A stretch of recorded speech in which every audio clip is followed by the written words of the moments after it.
Huntng Charm by B.F. Biles. Copyright 2023, Brent F. Biles. All rights reserved. No part of this book may be reproduced or used in any manner without written permission of the copyright owner, except for the use of quotations or excerpts in a book review. For Francis Ann. Every angel is terrifying. Rainer Maria Rilke. Are you a lucky little lady in the city of light, or just another lost angel? City of Night. Jim Morrison. Some of the most beautiful things worth having in your life come wrapped in a crown of thorns. Shannon L. Adler. Chapter 1. Huntng Charm, the Buffalo Soldier and His Bride. Following 3 years of service as a Union Army muleteer, Cecil Johnson enlisted for an additional 2 years, which he served with the 9th Cavalry at Fort Union in New Mexico. If one bothered to examine Johnson's service record, he would find that Cecil followed orders and left with the usual honors afforded enlisted men. Though he never fought in any famous battles, Cecil displayed courage, discipline, fortitude, and the common sense to never openly disagree with his white commanders. He never, while on duty or in anger, harmed anyone. On one occasion, during his time with the 9th Cavalry, while on patrol in the Indian Territories, Johnson met a former slave woman, Cynthia McQueen, who agreed to become his wife. It isn't widely known, but before the Civil War, some native folks owned slaves. In general, the 5 civilized tribes were kinder to their chattel than their white counterparts, though without doubt exceptions existed. It cannot be said that Cynthia McQueen lived in great comfort during her years of enslavement. What condition of enslavement can be called comfortable? But Creek Chief Jake McQueen, Cynthia's former owner, was a decent man.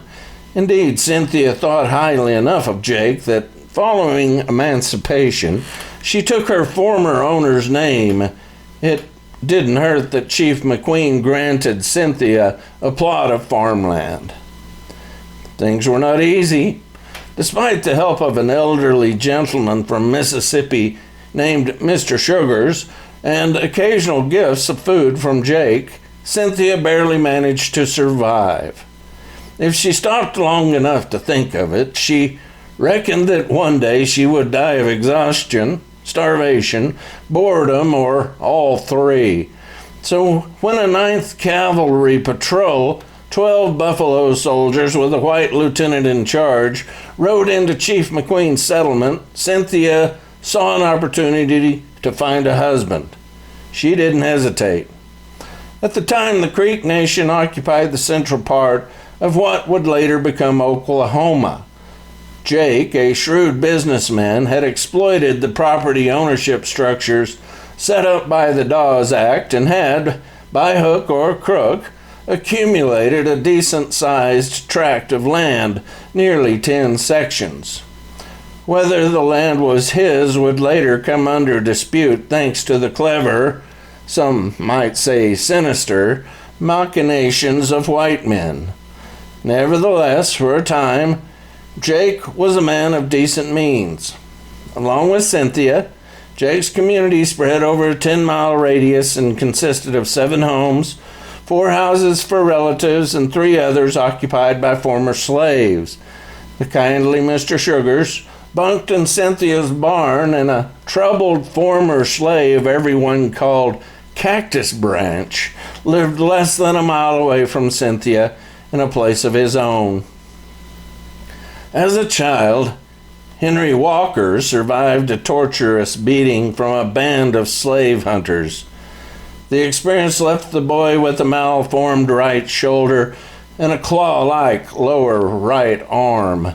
The bodily defects didn't bother Cynthia. In fact, based on his physical features alone, Cactus Branch might have been called handsome. The Creek women who spied upon his bathing in a stream claimed Henry was possessed by a dark and sinister Atman and giggled about his size. Like his father, he stood well over 6 feet tall, and despite his handicap, most agreed Henry possessed the strength of 4 men.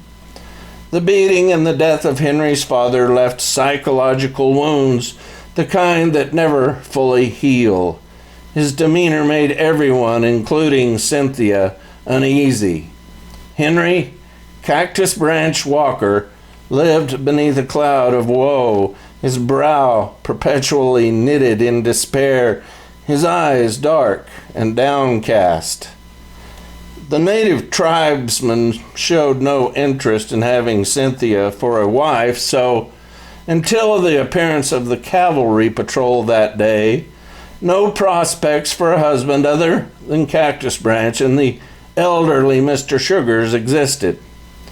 Mr. Sugars, who could still recall times 30 years before the war, when slaves arrived from the Caribbean speaking in odd dialects, had lived a rich life. Despite enslavement, he had married twice, fathered and raised 6 children, and claimed to have 20 or more grandchildren. When Cynthia suggested they might form a household together, the elderly gentleman laughed and told a story he claimed came from the old country. In the story, an elderly bull elephant finds himself alone on the savannah with a young and beautiful cow. Because of the great spaces in the vast African wilderness, the cow took the old bull into her embraces. Soon a female calf sprang from the young cow's womb, but the old bull had little energy or affection for his infant daughter. One day, as the old bull grew increasingly feeble, a young bull appeared, but the cow, now with the old bull's calf, felt obliged to remain faithful to her husband. The story seemed ridiculously thin in its conception. Cynthia realized that Mr. Sugars had concocted the tale to tell her in the gentlest way that she should remain patient. She thanked him, but explained that life had grown impossibly hard. What if her young bull never appeared? Mr. Sugars simply nodded. He felt Cynthia had more strength than she knew. He also assured her that he would remain living in her barn, there to help in any way he could. Together, he said, the days would pass, and eventually God, or some kindness that is nature, would provide a solution. Since Mr. Sugars widely refused her, the only possible husband remaining before Cecil and his cavalry patrol appeared was Cactus Branch. Unfortunately, Henry Walker, with his humped shoulder and dark, expressionless gaze, remained heedless of her advances. If she attempted to exchange pleasantries, Cactus Branch averted his eyes and walked away without speaking. If she invited him to dinner, he arrived, washed but silent, chewing at his morose cud, then abruptly leaving with a mumbled, "Thank you." So when the 9th Cavalry Patrol with 12 young men of color and a single white lieutenant appeared outside her farm on the afternoon of September 12th, Cynthia pushed aside her lack of confidence and asked who was in charge. It so happened that the white officer in command had already issued orders regarding communications with native tribesmen and former slaves. "I don't speak with them folks, 'cause I ain't of their kind. However, common courtesy and protocol requires they be addressed. When greeting redskins and other colored folks, Sergeant Johnson will act as our ambassador. The rest of you will get the tents up and supper on the fire." So it was that Cynthia McQueen first came to speak with the man who would later become her husband. It's unclear why the 9th Cavalry Patrol, under the command of Lieutenant Alan Fox, traveled so far into Indian Territory that fall. The decision to ride south from the Santa Fe Trail seemed like a whim, as if Lieutenant Fox had grown bored with the featureless flatlands between Fort Union in New Mexico and Kansas City. The enlisted men had grumbled privately, disappointed by Fox's decision. They had been looking forward to a few nights in Kansas City, a place with a thriving black community. Still, orders were orders, and to question a white officer might be construed as insubordination. So, Cecil Johnson met Cynthia. Their first discourse consisted of an exchange of mailing information and little else. The troops left the small settlement the following morning with only a brief goodbye. They returned north until they came again to the Santa Fe Trail. From there, they followed the well-established track back to their original point of departure, Fort Union in New Mexico. Over the next few months, the couple exchanged several letters, rendering what might have been an uncertain agreement concrete. The following January, Cecil Johnson left New Mexico, his term of enlistment complete. In his pocket, he carried a little over $20 in gold, money carefully saved from his military pay. He also owned 3 healthy female horses and a single male donkey, all purchased through a local program instituted by the Fort Union commander, designed to encourage mule breeding. Johnson had planned carefully. And on that frosty January morning, when he set out for Cynthia's homestead, he felt confident that he could accomplish his modest goal to breed, raise, and sell mules to the U.S. Cavalry. Their marriage vows were solemnized by Chief Jake McQueen and legalized later via correspondence with a traveling judge from Arkansas for a fee of 50 cents. Cecil settled into Cynthia's modest dugout the day he arrived. 2 days later, he began construction of a newer house a quarter-mile to the south near a towering hackberry tree alongside a swampish stream thick with cattails and switchgrass. 6 years later, the plan to breed mules succeeded thanks in part to Jake McQueen. The Creek chieftain had been secretly thrilled when Cecil arrived. He knew that the woman he called daughter had been struggling. 6 years later, after his humble start with 3 mares and a donkey, Cecil fulfilled a government contract for 20 mules. At the stockyards in Abilene, Kansas, he received a check for $325, a decent price. Later that day, Cecil signed a contract with a man named Theo Tarwater for 10 mules per annum, more if he had them, price to be determined by fair market value each year. Unfortunately, Cecil Johnson had no idea that Theophilus Tarwater had a daughter. As he left Abilene with 2 loads laden with supplies, Cecil was also unaware that Theo's daughter, Doreen, lay hidden beneath the tarpaulin of his second wagon, a rig driven by the cataract blind and nearly deaf Mr. Sugars. Chapter 2, The Barroom Brawl.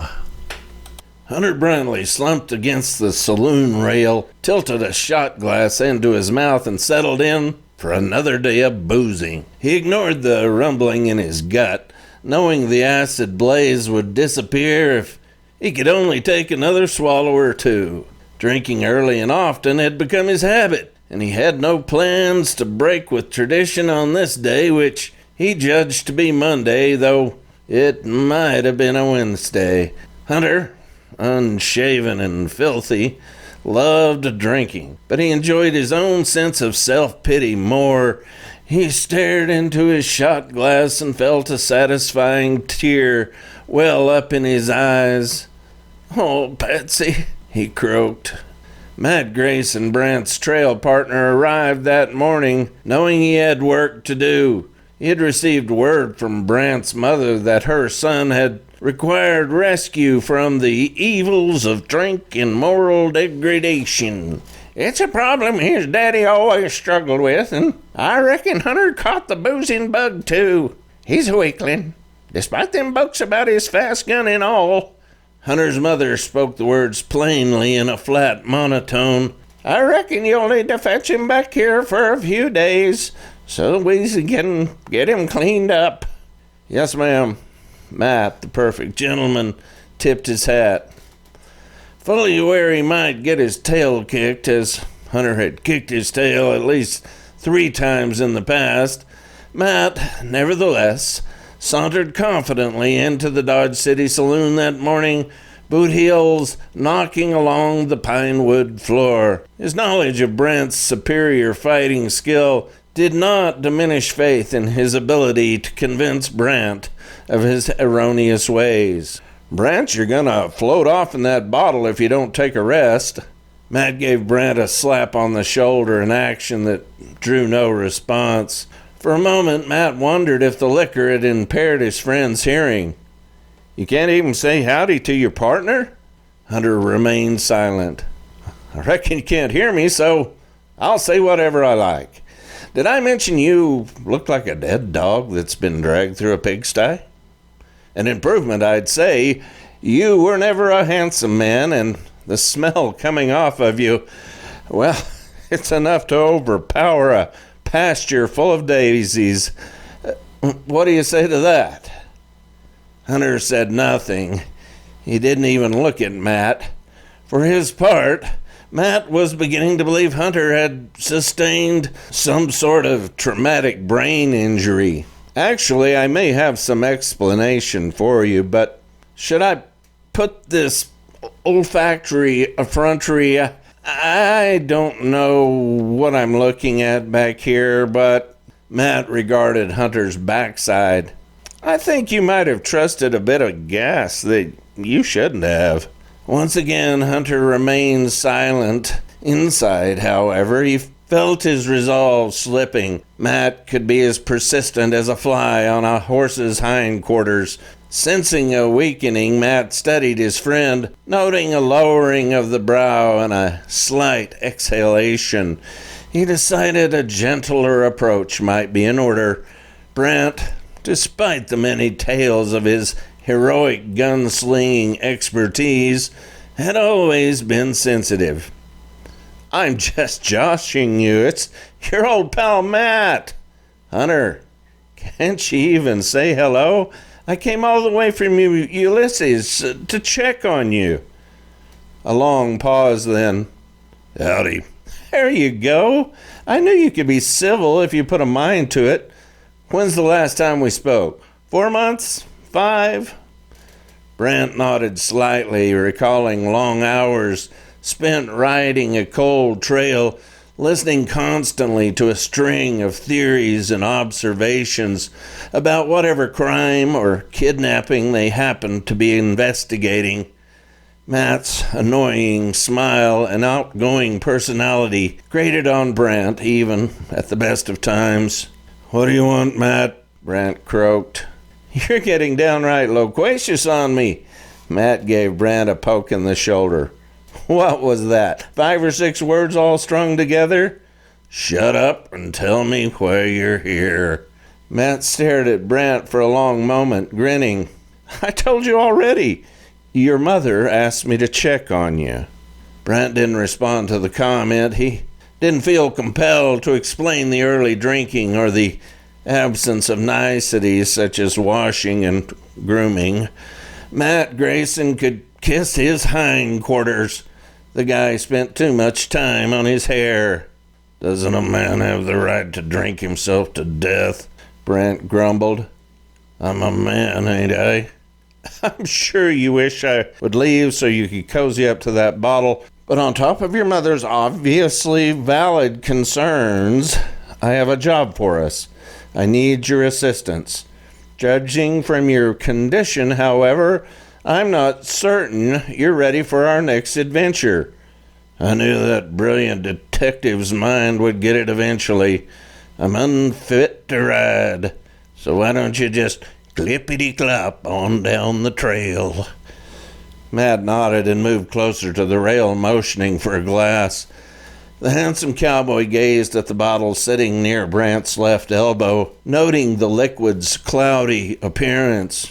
Good brand, he said. I hear they age this stuff up to 3 or 4 hours in a galvanized wash tub, then they cut it with strychnine to get that bite. Good for the gut if you drink it religious-like. Brant predictably said nothing, so Matt took a moment to survey the surroundings. An elderly man, bald and scraggly, lay snoring at a battered piano near the stage. The bartender, an old Mexican guy, stood behind the counter while a boy, maybe a grandson, sat on a step stool at his feet playing an eerie melody again and again on a wooden flute. Sunlight intruded through a window but did nothing to lighten the gloom surrounding Hunter Brantley. The barkeep began sweeping the unsweepable floor, launching clouds of dust that danced in shafts of light. The boy's eerie melody played again and again, accompanied by the sound of wagon chains jingling by. Hunter sighed and farted, wincing as he tossed back another shot. Guess you ain't heard from Patsy. Matt decided it might be time to ease the monotony by asking about Brant's former fiancée. Brant took a deep breath and turned slowly, glaring at Matt. Why don't you shut up?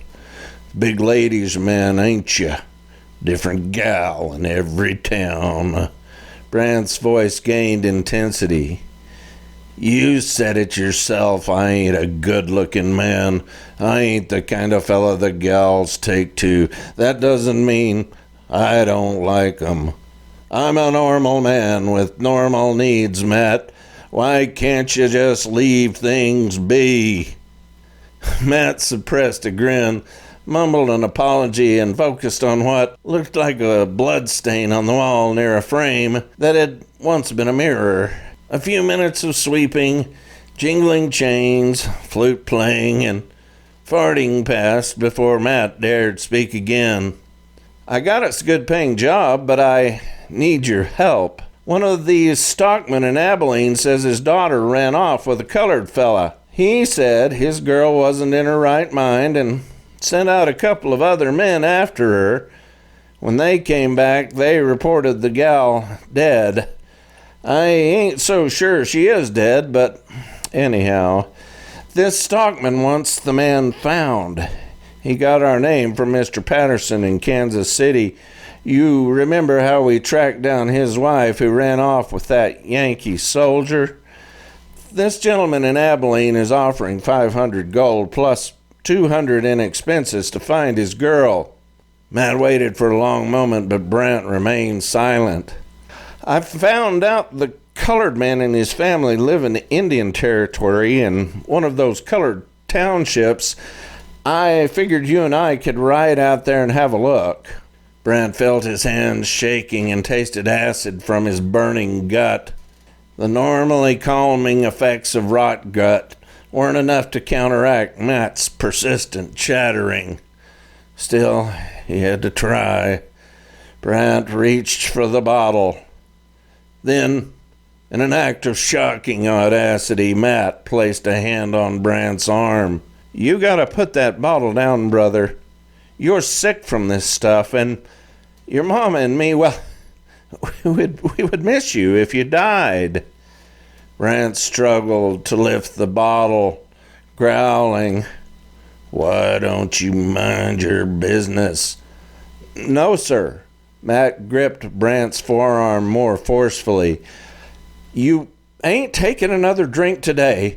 If I must fight you, well, I will. Maybe I ain't never been able to take you up to now, but this might be my day. Take your hand off that bottle before you get me riled." "Go on and get riled, but you..." Matt gulped.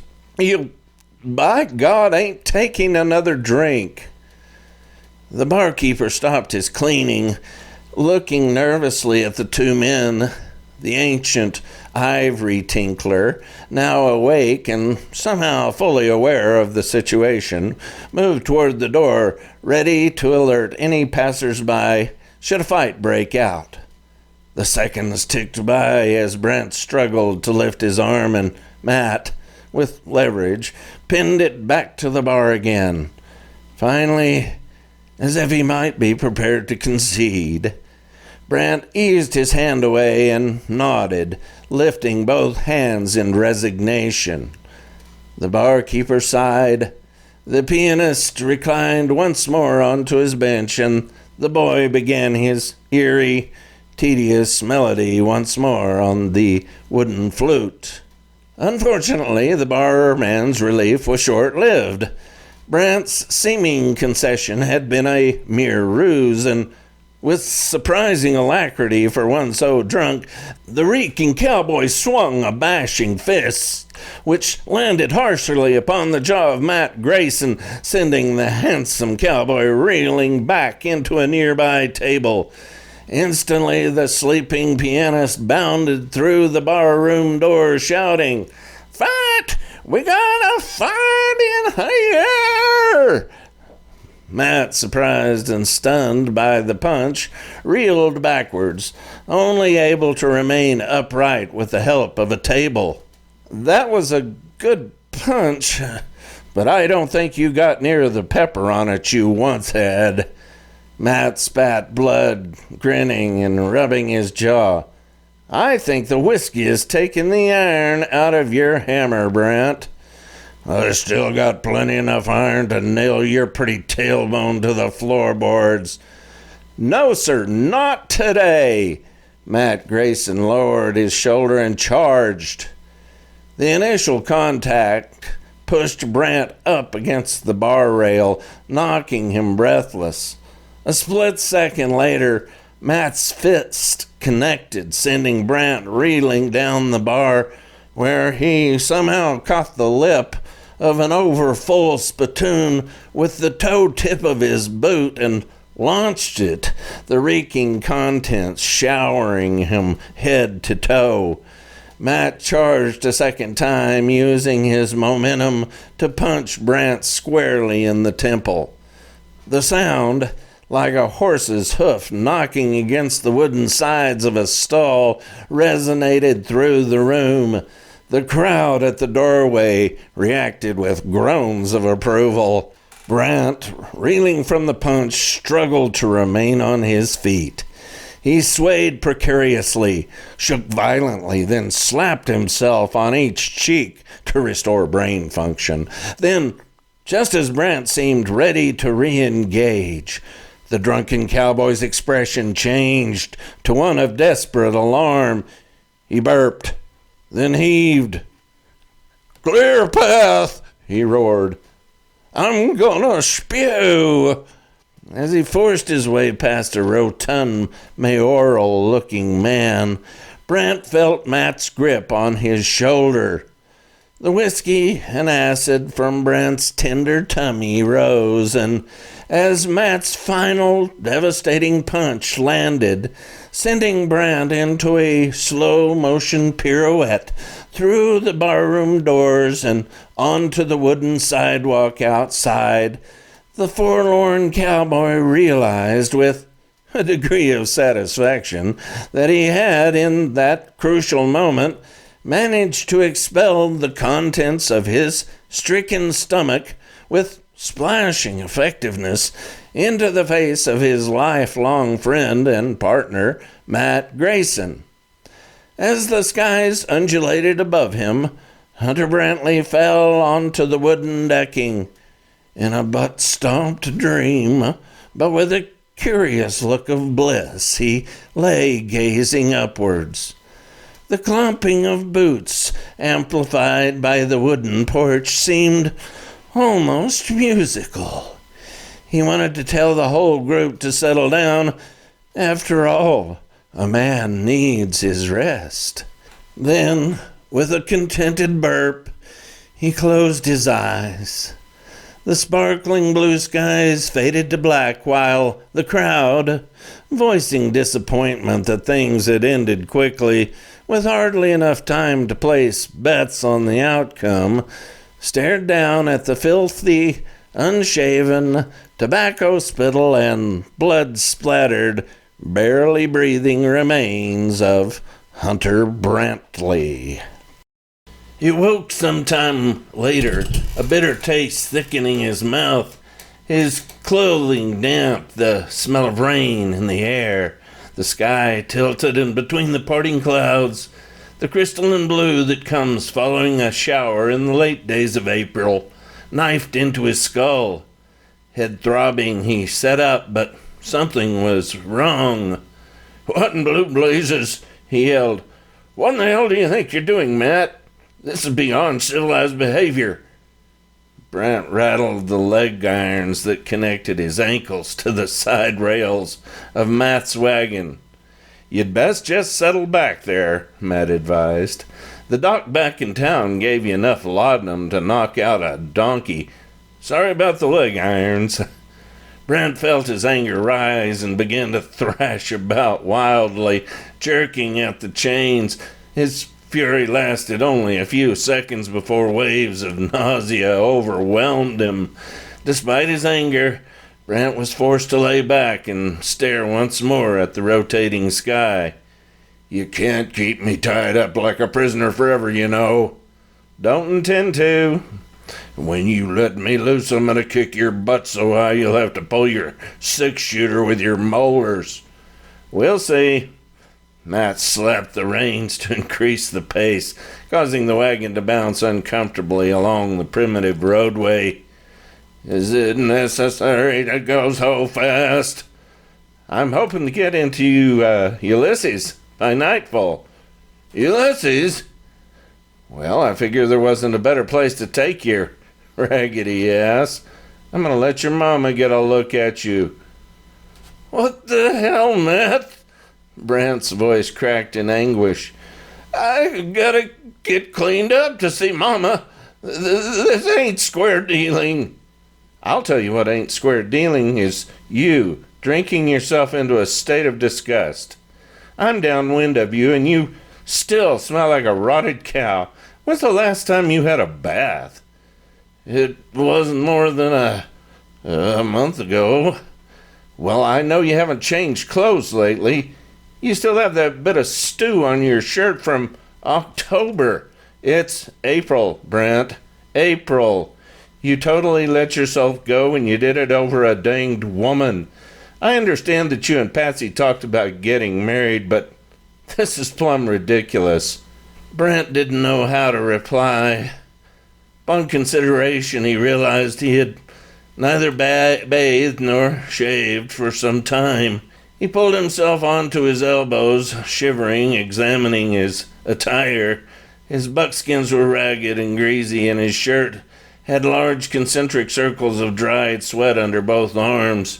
Crusty patches of food and other detritus spotted his entire ensemble, and holes in both of his pants and shirt revealed patches of dirty skin. He rubbed a hand across his face and realized that his scraggly beard and hair, matted with dirt, food, vomit, and tobacco spit, conformed to his head like a grotesque mask. "You gotta let me stop and clean up some before we get to Ulysses," Brant said. "It ain't good for Mama to see me looking so scraggly. She gets spells when she gets worked up." "You think she wasn't worked up already? Your mama heard from Willie Branson about a month ago that you were drinking and falling down like a fool. She told me to fetch you home." I would have done it sooner, but I had to see that man in Abilene. Everyone in Ulysses knows about you and Patsy. There's some that feel sorry for you, though I can't say I'm one. Drinking yourself into a hog wallow over a gal is ridiculous. I reckon you ain't got a dime of that $200 I gave you." For a moment, Brent felt a surge of anger, but it melted quickly as he considered the response he would get from his mother when she saw his present state. "What can I do to let me stop off and just rinse off in the creek?" "I don't plan to unchain you until we pull into your mama's place. I promised I'd get you back home, and that's what I plan to do." "Damn it, man, you stop this wagon right here and let's settle this. I ain't never done nothing to deserve this treatment. Besides drinking yourself half to death. You've done plenty, Hunter. What about when you told that gal in Arkansas about how I'd been fooling around with the preacher's wife?" Matt began rolling a cigarette, tucking the reins beneath a leg. "Matt, you know damn well you were fooling around with that preacher's wife. And the gal, as you call her, was the preacher's daughter. We were lucky that preacher didn't kill us. He was one crazy sumbitch with that Bible in one hand and a shotgun in the other."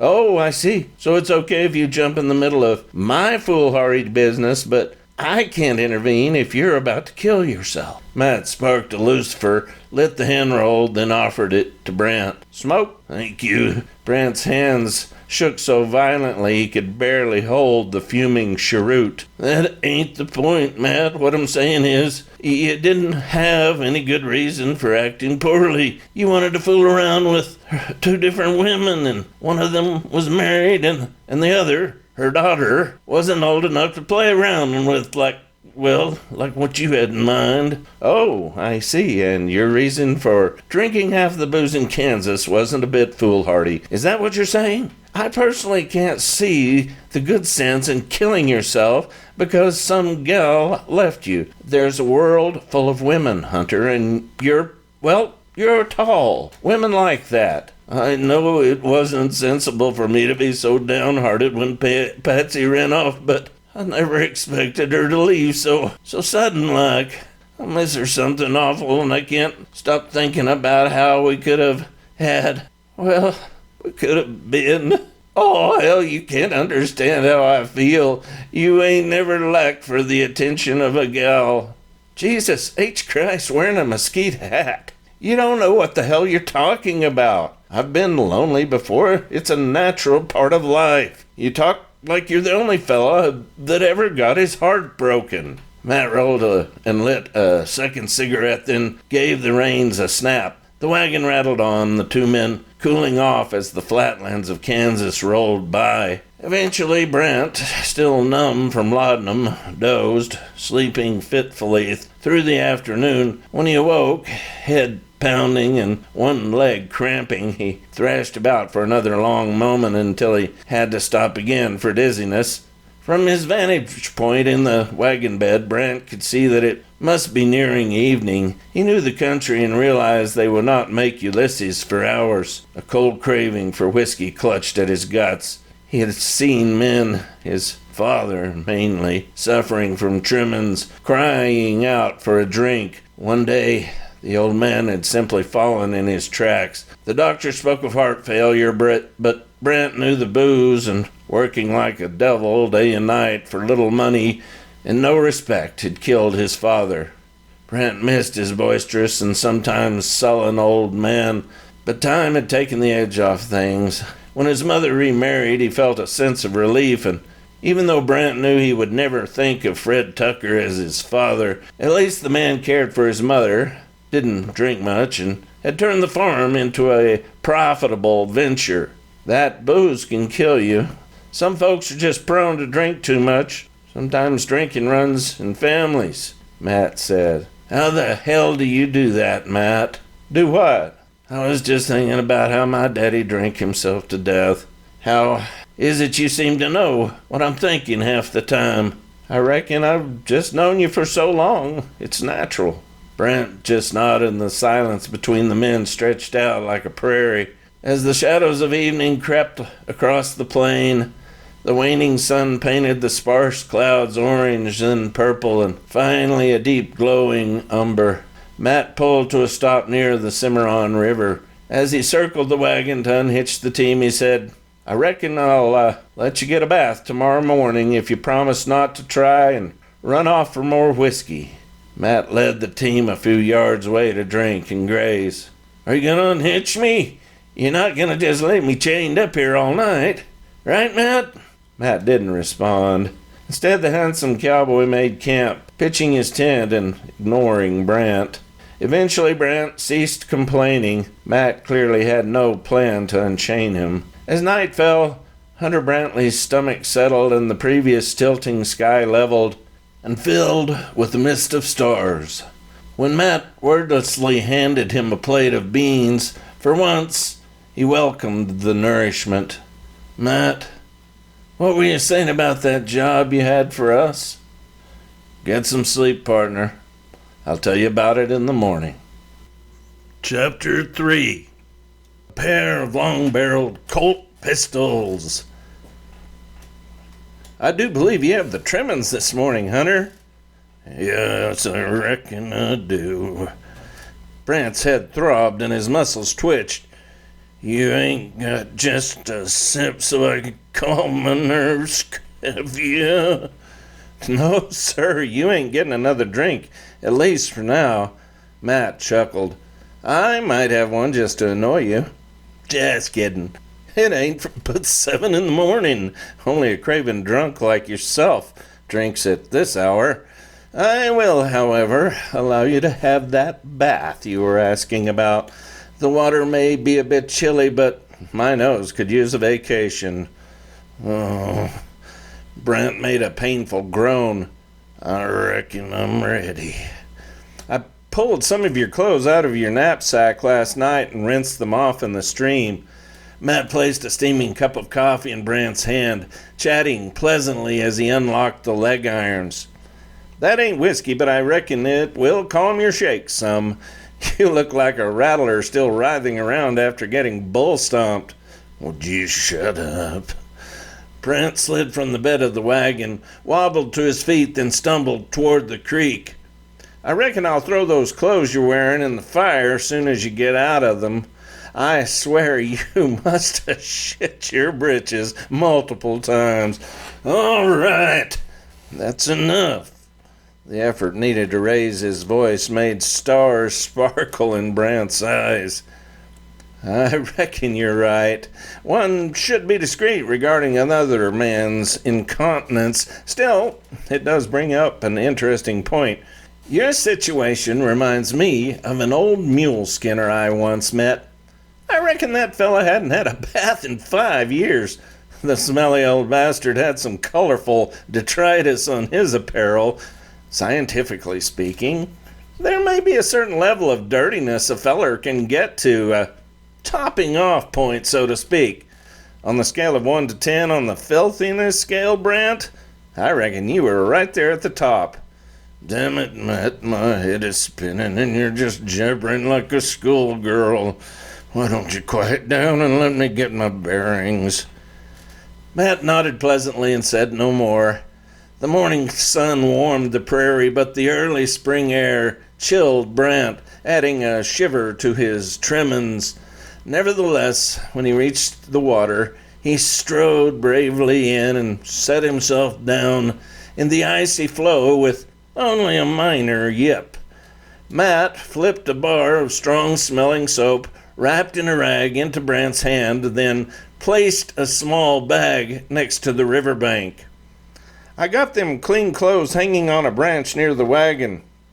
There's a razor in the bag, and a pair of trimmers so you can hack off some of that nasty hair. I also left a blanket to wrap up in so I don't have to look at your skinny button, so you don't freeze your balls off. If you want to run off to a town for a drink, the nearest place is about 30 miles north by what they're calling Montezuma, though it ain't a town exactly. Anyways, you'll have to do it in that blanket because I'm taking your clothes. I'll get camp squared away while you clean up." Matt paused, then continued with a more serious tone. "I know you're hurting for a drink, but you gotta stop with the liquor. You ain't looking well, Brent. I'm your friend. I didn't come just because your mama asked or because we have that work. I care for you, brother." Brent started to respond. He started to tell Matt he felt the same, but his handsome friend had already walked away. The icy water set his teeth to chattering at first, but surprisingly, after a few moments, his body grew accustomed to the current. Within 15 minutes, he had scrubbed away months of filth. In the bag, along with the razor, he found a mirror and shaving cup.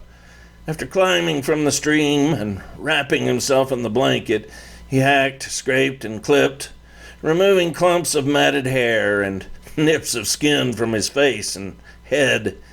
His hands quivered so badly that at one point he cut a nostril and let out a resounding curse. In the distance, hundreds of sparrows flushed from an elm. The tiny birds formed an amorphous aerial mass, orbs and globules rotating in the sky. Brent watched in wonder for nearly 2 minutes, realizing he would not have noticed the birds only a day before. For a moment, he felt thankful to be alive and sober. 30 minutes after entering the shivering cold stream, Hunter Brantley gazed into the small pocket mirror and mentally declared his bathing complete. A stranger viewing Brent before and after his bath would not have recognized the shivering, baby-faced man. Despite his throbbing temples, Brent smiled at the change. Sliding into his boots and wrapping the blanket more tightly around his waist, he started back for camp. "You're looking almost like your old self," Matt whistled as Brent approached. "I reckon a couple of days of your mama's cooking will set you right. Then we can get on over to that colored feller's homestead in Oklahoma." "You never did tell me the details of that business." Brent stumbled and nearly fell into a patch of prickly pear dancing around to get his trousers on. Matt looked at his partner for a long moment, then chuckled. "I reckon you were too far gone to get much of what I said yesterday." Matt pulled out a bag of tobacco and began rolling a cigarette. "Here's the deal in a nutshell. There's this white gal from Abilene who ran off with a colored fella a few weeks back." Matt flipped a cheroot in Brent's direction and started another for himself. "Her daddy runs a stockyard in Abilene, and the shame of the deal just about wore him out. He's an important feller. Anyway, this stockman, Theo Tarwater is his name, put up a big bounty on the colored man. Then, about, 2 weeks ago, some men that went out looking for her came back saying she was dead. Tarwater went plumb crazy. Anyhow, he offered us $500 and expenses if we can bring his daughter's killer in." "That's a good chunk of change." "You think you can still shoot a pistol? I need your steady hand if we run into trouble." Brent started to speak, then stopped himself, recalling how he had sold his custom Colt revolvers only 2 weeks earlier. "I sold my pistols," he murmured. "I'm sorry, what?" "I said I sold my pistols." "That was a matched pair, wasn't it? Nice weapons with custom handles, as I recall." Matt spoke the words evenly as he shuffled items around in the wagon bed. "Brent, those were given to you by your daddy, weren't they?" "I wasn't in my right mind." "No, I reckon you weren't. If I sold off my daddy's pistols for $15 just so I could get some whiskey, I'd be, well, ashamed. Damn ashamed. If you don't mind my saying so. Selling those guns was downright dog sorry behavior." "Well, you don't need to go on about it. I know I acted like a fool." "A fool is putting it lightly, I'd say. More like a mule-stomped fool." "Well, don't maybe so, but I feel bad about it. There ain't much more to be done. Sometimes you don't know when to let it go, Matt." Well, sometimes you don't have the brains God gave a pile of horse manure. No, that's just uncalled for. Let's just let it go before I get riled and kick your tail. Brent felt his stomach churning. Oh, yeah, sort of like you kicked my tail yesterday? You're mighty confident. I was drinking yesterday. Now, you know good and well you ain't never been able to take me in a fight. I kicked your tail at least 5 times when we was boys. I guarantee you, today ain't gonna be a repeat of yesterday. Honestly, I'm a little sick about this. You sold what were, well, family heirlooms, and like a mule-kicked nincompoop, sold those pistols for a few shots of liquor. It puts me in mind of the Bible, where that boy sold his inheritance for a mess of pottage. That feller ended up eating out of a pig trough. You're kind of like a pig sometimes, Brent. Brent's temper flared, and with 2 sudden steps he made his move. Before he could throw the first punch, however, Matt spun and with metal flashing, aimed a long-barreled Colt pistol in Matt's face. Brent stumbled back a few steps, yelping as a yucca branch stabbed through his jeans. Dang, you gotta shoot me. I was just gonna whip your tail is all. Matt glared at his partner for a long moment, narrowing his eyes ominously. Then, unexpectedly, he smiled and gave the gun a spin, offering the butt grip to Brent. Yes, sir, you acted damn stupid selling these here pistols. Matt rummaged through his gear and pulled out a second identical gun. Fortunately, the man you sold them to knows your mama. I reckon how you owe me $25 for buying them back. $25? He only gave me 15. Yes, sir. That's what he said. Matt puffed his cigarette calmly. You can't blame him for making a profit off the deal, especially since a pair like this would likely go for 40 or more if you were to buy them off a dealer. Brent reached out nervously and took the pistol from Matt's hand. He gazed at the weapon, admiring its custom-carved stock and the bluish gleam of the steel barrel. I don't hardly know what to say. You ain't gotta say a damn thing. Well, maybe thank you. I don't expect you to grovel around. Thank you, Matt. Brent released a heavy gust of air, hanging his head in shame. I'm sorry, I was thinking about kicking your tail. No need to apologize. I was goading you because I'm ornery. Truth is, I was enjoying seeing veins pop out on your forehead. I know you were just being ornery like you're prone to do, but still. Well, you can thank me by getting yourself straightened out. I'm gonna. Well, good. And you could put on a belt. I think I'm seeing a bit more than I want to. Giving his britches a cinch, Brent nodded, smiling now. As he finished dressing, he felt a peculiar sense of optimism, something he hadn't experienced for many months. He pulled the pistol up and aimed it at a nearby mesquite. His hand quivered, but after several deep breaths, he managed to squeeze off a single shot. A limb from the tree broke away and fell to the ground. Good shooting. I wouldn't have thought you could have made that shot with your hand shaking like a rattler's tail. Matt squinted at the tree located about 30 yards away. Thank you. The rangy cowboy didn't mention that he hadn't been aiming at the limb. Chapter 4. A Spirit Foreboding Disaster. Doreen Tarwater managed to remain hidden beneath the tarp covering Mr. Sugar's wagon for nearly 4 days. At times, she felt mildly claustrophobic. Other times, she cried, contemplating her sufferings.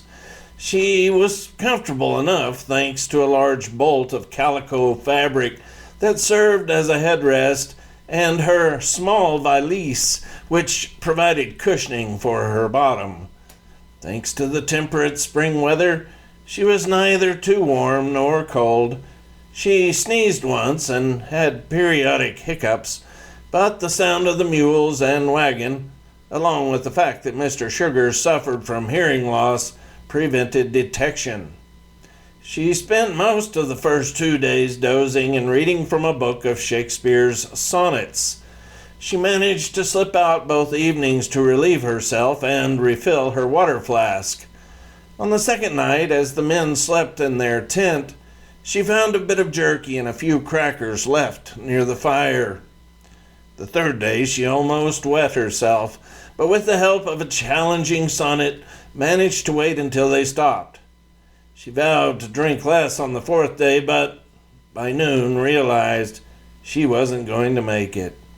Shakespeare's most insidiously arcane verse wasn't enough to take her mind off her bladder.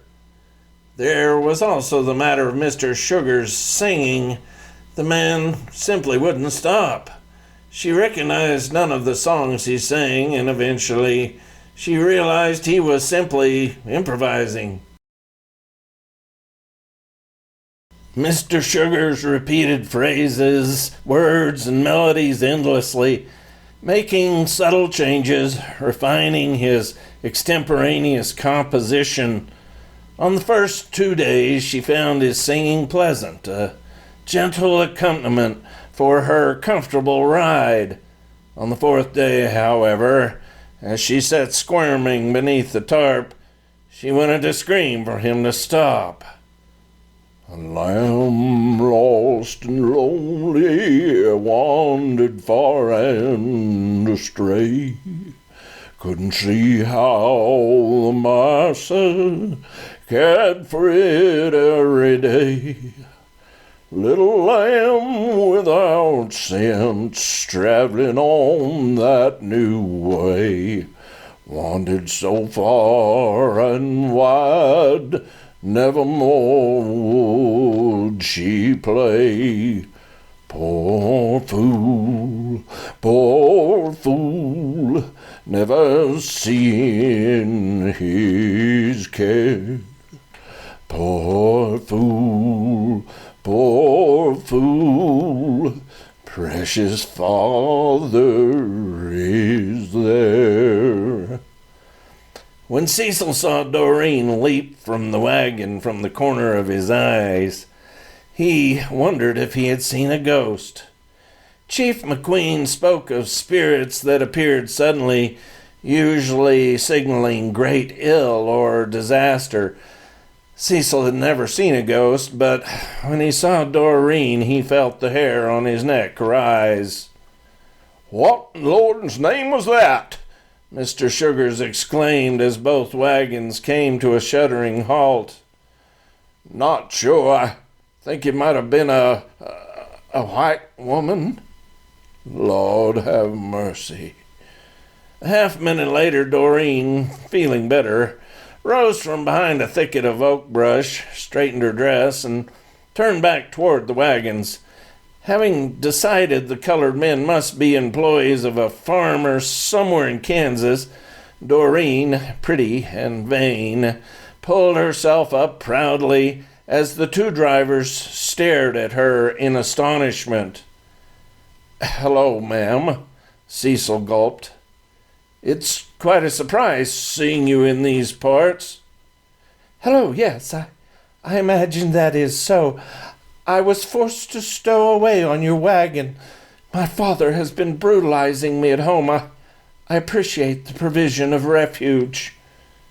Cecil knew that most whites felt that a colored man speaking to a white woman was an act of over-familiarity. So a long moment of silence passed before Doreen continued. "I suppose you're wondering who I am?" Yes, ma'am." "My name is Doreen, but you boys must address me as Miss Tarwater. As I indicated, I'm fleeing an abusive environment at home. I would like you to take me to whomever you work for and allow me to make my explanation there." Cecil looked at her, speechless. Another long moment passed. "What is your employer's name?" Doreen asked. Cecil gulped and said, "Well, I am, as they say, self-employed. This here is Mr. Sugars. We ain't kin by blood, but we're family all the same. So I suppose you might say I'm his employer." "No, I don't believe you understand what I'm saying. I need you, gentlemen, to take me back to the man you work for." "Yes, ma'am, I understand." Cecil paused once more, removing his hat, running a nervous hand through his hair. "Thing is, we ain't got no employee other than our own selves. I have a ranch off in Indian Territory. That's where we're headed." The revelation that the men were not hired hands sank in slowly. A child of privilege, Doreen was spoiled and sheltered. Like other white folks at the time, she had the strongly held misconception that colored folks lacked the mental capacity to manage their own affairs. Doreen's father, one of the wealthiest men in Kansas, had always given his daughter everything she desired. When Doreen got older, however, as young people often will, she began to behave unpredictably and often spoke rudely to both her parents. The transition happened gradually, and for a time, Theo Tarwater chuckled at his daughter's biting and sometimes hateful comments. Eventually, though, Theo lost patience and, upon the advice of his local pastor, converted to the biblical mindset that advocates for the use of the rod. Switching, as Theo called his punishments, usually took the form of a few swats with a branch cut from the cherry tree. While the spankings were generally more humiliating than painful, on a couple of occasions when Doreen continued to argue, one can hardly overstate the intensity of her tirades, Theo likewise lost control of his temper and left Doreen bruised and bleeding. After the second such disciplinary action, Ruth, Doreen's mother, recognized that things at home had become untenable and suggested their daughter attend finishing school. At the age of 16, Doreen was cajoled onto a train bound for the Limbrook Girls' Academy in Kansas City. Predictably, Doreen detested the school. In truth, Limbrook was filled with tyrannical instructors who had free rein to dole out all sorts of abuse. The head administrator, Mistress Sarah, a hulking woman with a pair of male enforcers she called advocates, sometimes ordered young ladies to be tied to a chair with one arm unbound just enough so that it was possible to write. Once bound to what the harsh schoolmistress simply called the chair, the student would remain until any homework that her instructors deemed substandard was completed. Before Doreen's arrival at Limbrook, if one asked Mistress Sarah how often she had used the chair during her 17-year tenure as head administrator, she would have said the number was no more than 20. Generally, the mere threat of the medieval device was enough to prevent its use.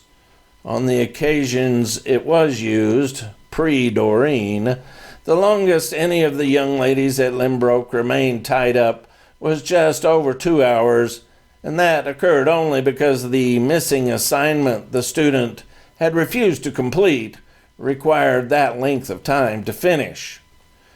During her 1.5 semesters at Limbrook Girls' Academy, a period of just over 6 months, Doreen was bound into the chair on 6 different occasions. The sixth and final time, Doreen remained tied up in the school basement for nearly 30 hours, refusing to complete an English assignment requiring the conjugation of 60 verbs into all 12 basic English tenses. Had Doreen done the assignment in class, she would have had the benefit of working with a group of her classmates to sort through the having dones and will be goings. In class, however, Doreen had called the assignment idiotic and had grossly compounded the offense by calling her teacher a vapid whore with an IQ equal to the number of teeth possessed by the famously toothless boxer of the time, Jimmy Elliott. The comment had drawn a brutal slap from the instructor, which Doreen returned in kind. While in the chair, Doreen staunchly refused to do the assignment or apologize for her actions in class. After passing the 30-hour mark, Mistress Sarah, afraid that there could be legal ramifications, released Doreen. 2 days after that, Doreen left Lynbrook for Abilene, expelled for insubordination, rudeness, and sexual deviancy. Regarding the third charge, Mistress Sarah was forced to replace one of her advocates following Doreen's departure. As has been stated, the chair's bindings allowed an offending student the freedom to write. Unfortunately, the advocate guarding Doreen into the wee hours of the morning eventually found the exceptionally attractive teen's overt flirtations impossible to resist. Just as the advocate was enjoying the explosive pinnacle of Doreen's skillful ministrations, the janitor, an elderly woman who had been working for the school for over 20 years, arrived at her usual early hour to get the stoves lit and blackboards wiped for the day. The sight of the hulking advocate with his drawers down gave the elderly woman such a shock she nearly fainted. So Doreen, now 17, returned home, where the battles with her father not only resumed but grew more puissant. Eventually, Theo abandoned the familiar cherry switch, first for his belt, then for a buggy whip. In fairness, Doreen, using her nails and teeth, managed to inflict a few wounds of her own. Gradually, the house resembled a war zone, a place where Theo and Doreen occupied their unmarked but clearly delineated zones. Theo often decamped entirely to the saloon, and Delilah Henry, a prostitute he favored because she provided light-hearted companionship and reasonable rates. Likewise, Ruth Tarwater, Doreen's mother, left the scene, though she remained home. Ruth, who had once been staunch in her Christian standards, began adding brandy to all her drinks. Coffee, tea, sarsaparilla, a favorite, and even milk. Rather than acknowledge the dissolution of her family, Ruth sequestered herself in books and an ever-increasing dependence upon nips from a sinister bottle of laudanum she kept beneath the skirt of her reading chair. During those bleak, normal days, when the Tarwater family, once so stable and happy, deteriorated, there was talk of college in Boston. Theo, however, knew he couldn't impose any regulation on his daughter's behavior at such a distance, and feared she might meet with some dire circumstance in what was reputed to be a town occupied by crude Irishmen and Germans. Despite all the bitterness between himself and his daughter, part of Theo, at times, still recalled the sweet girl Doreen had once been. He imagined that with time her childhood disposition might return. So things remained in an unsettled state. Theo would go off to work, then to the whorehouse.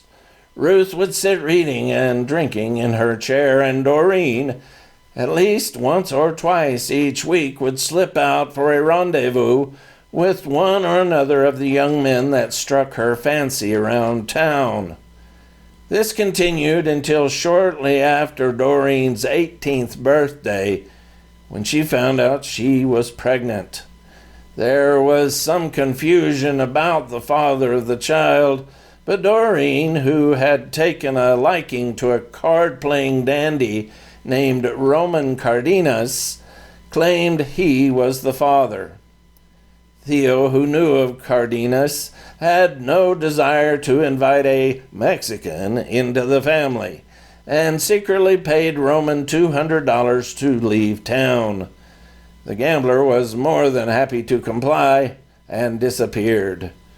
Doreen, sensing her father's interference, threw a historic fit that culminated with the shattering of a piece of overpriced kitsch, a vase reputed to be from the Ming Dynasty, which Theo had purchased in San Francisco for $50. Only then, as her mother cried over the remains of the prized fake pottery, did Doreen acknowledge that she had no desire to give birth to a fatherless child, and agreed with Ruth's request that they visit a doctor in Kansas City. Early one morning in May, Doreen climbed aboard the family cabriolet with Ruth driving, and the pair traveled east. When they reached the physician's office, the man seemed competent enough and spoke eloquently of his years working as a Confederate doctor during the Great War. The doctor bragged he had studied surgery at a facility in Chicago and had done the procedure Doreen required hundreds of times. Unfortunately, despite the doctor's credentials, something went wrong, and Doreen grew ill following the abortion. For nearly 6 weeks she lay in her bed in Abilene, shivering and bleeding, and at one point near death. During the ordeal, Doreen lost 20 pounds. Following that experience, Theo, honestly concerned, grew adamant in his resolve to confine her to the house, and for a time, perhaps because Doreen herself feared another pregnancy, the plan worked. The day Doreen stowed away in Cecil's wagon, her mother had mistakenly ordered Doreen to deliver a note to a local merchant. Despite the early hour, her mother had imbibed so much brandy she had either forgotten about or perhaps had decided to loosen the rules regarding Doreen's confinement. Whichever the case, Doreen took the opportunity to fly the coop. Back on the prairie, 4 days from Abilene, Cecil Johnson stood awkwardly at attention in the buckboard, observing Doreen uneasily. They were over halfway home.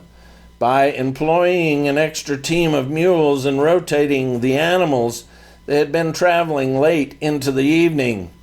Because one never knew when spring thunderstorms would release gouts of road-swamping rain, Cecil had even considered a pull through the night. At home, he would have chores waiting. The appearance of Doreen put him in a difficult position. An extra 8 or 9 days would be required to return Doreen to Abilene, then return to their current spot halfway home. By that time, there would surely be rain. The trail drive to and from Abilene had already taken 3 weeks. Cynthia and the children needed him. He had to get home. "So you the owner of these wagons?" Doreen asked. "Yes, ma'am," Cecil affirmed. "I don't believe you're being truthful." "Well, I can't think of any way to prove myself." Did you sell mules to my daddy? You do understand my father is the biggest stock dealer in Kansas. He doesn't take well to lying hired hands, so you best be honest." The young woman's statement left Cecil feeling disoriented. Had she just claimed that her father was Theo Tarwater?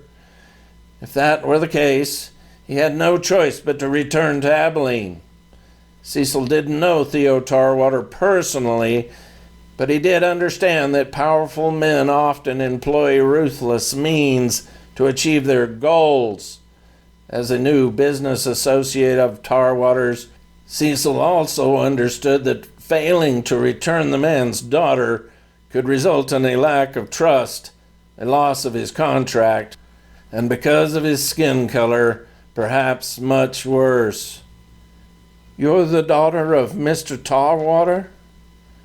Doreen understood quite well that her father wielded a good deal of power, not only in Abilene, but across the entire state. Indeed, Theo claimed to be the richest man in Kansas, though Doreen knew her father loved to exaggerate his wealth.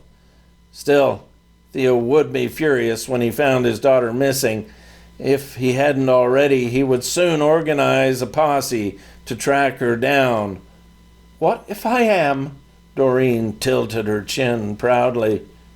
"You are, ain't you?" "Aren't you?" Doreen corrected. "Lord have mercy," Mr. Sugars murmured. Cecil spent a long moment considering his options. Mr. Sugars began to hum almost inaudibly, accompanied by the chirp of grasshoppers and the occasional distinctive trilling of a nearby covey of quail. "We need to get back to the ranch house," Cecil said, addressing Mr. Sugars. "Cynthia's going to think we're dead if we stay out much longer. As soon as we get home and get these wagons unloaded, we need to take this gal back to her folks. It wouldn't hurt to send a telegram over at the fort if the telegraph office will let you in, just so Mr. Tarwater knows where his daughter is at."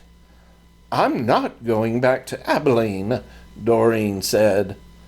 "Oh, yes, ma'am, I think you must go on back." "No, I'm not." "Now, miss, your parents will be worried sick about your whereabouts. I don't reckon you left any word you were leaving." "I left because they mistreated me. My father beats me and refuses to let me leave the house, and my mother reads all day and drinks herself into a stupor. I'm sick of that place." "Now, miss, I sympathize. I do. The thing is, I have a family, a wife, and young'uns. What do you think your daddy is going to do if he finds out you run off with a couple of colored men? He's likely to... We're just poor folks, and I'll tell him you kidnapped me if you take me back." Doreen hadn't considered the statement before she said it, but her words had such a profound effect upon the two men, she continued. "I'll tell everyone that you bound me and made me ride in the back of one of your wagons for days. And I'll tell them other things as well. I'll tell them that you behaved improperly."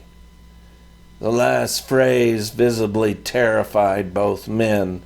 After the statement, the younger man and the elderly Mr. Sugars became like catatonic pillars, not unlike those described in the biblical story of Lot's wife. It took several deep breaths before Cecil found the will to speak. "That would be a low-down thing. I done spoke on how I have a wife and children at home. I ain't never done anything to you or yours. Mr. Sugars and I didn't even know you were in the back of the wagon until just now. Nevertheless, if you force me to return, I shall tell everyone concerned that you took advantage of me in unspeakable ways." Cecil, still partially frozen from shock and fear, looked first at Mr. Sugars and then at Doreen. He started to protest further, then caught himself, wheeled rigidly, mounted the buckboard of the lead wagon, and snapped the reins. The startled team jerked into shuddering motion. They were instantly moving away at a medium gallop. Mr. Sugars likewise snapped his reins. Perhaps the two men hoped to simply leave Doreen there and thereby be free themselves from the dreaded apparition that had suddenly appeared in their presence. Unfortunately, Doreen, youthful and athletic, ran after the second wagon and, with an undignified leap, tumbled over the rear gate. A few seconds later, she had resumed her spot beneath the canvas, nestled amongst the assortment of household goods Cecil had purchased for the return trip. Both wagons shuddered along at top speed, mules snorting and colliding against one another. Doreen wanted to tell them to slow down, but something about the situation warned her off. Finally, after a half mile or more, the wagons quaking and shuddering the entire time, Cecil drew his reins, slowing the team to its usual walking pace. If Cecil's brain had been turned off until then, it now came back on in earnest. The young woman, clearly unstable, seemed unaware that her false claims might lead to the death of his family. Cecil realized Doreen's threats might be a bluff, but he had seen enough bad behavior from white folks to know her comment could not be ignored.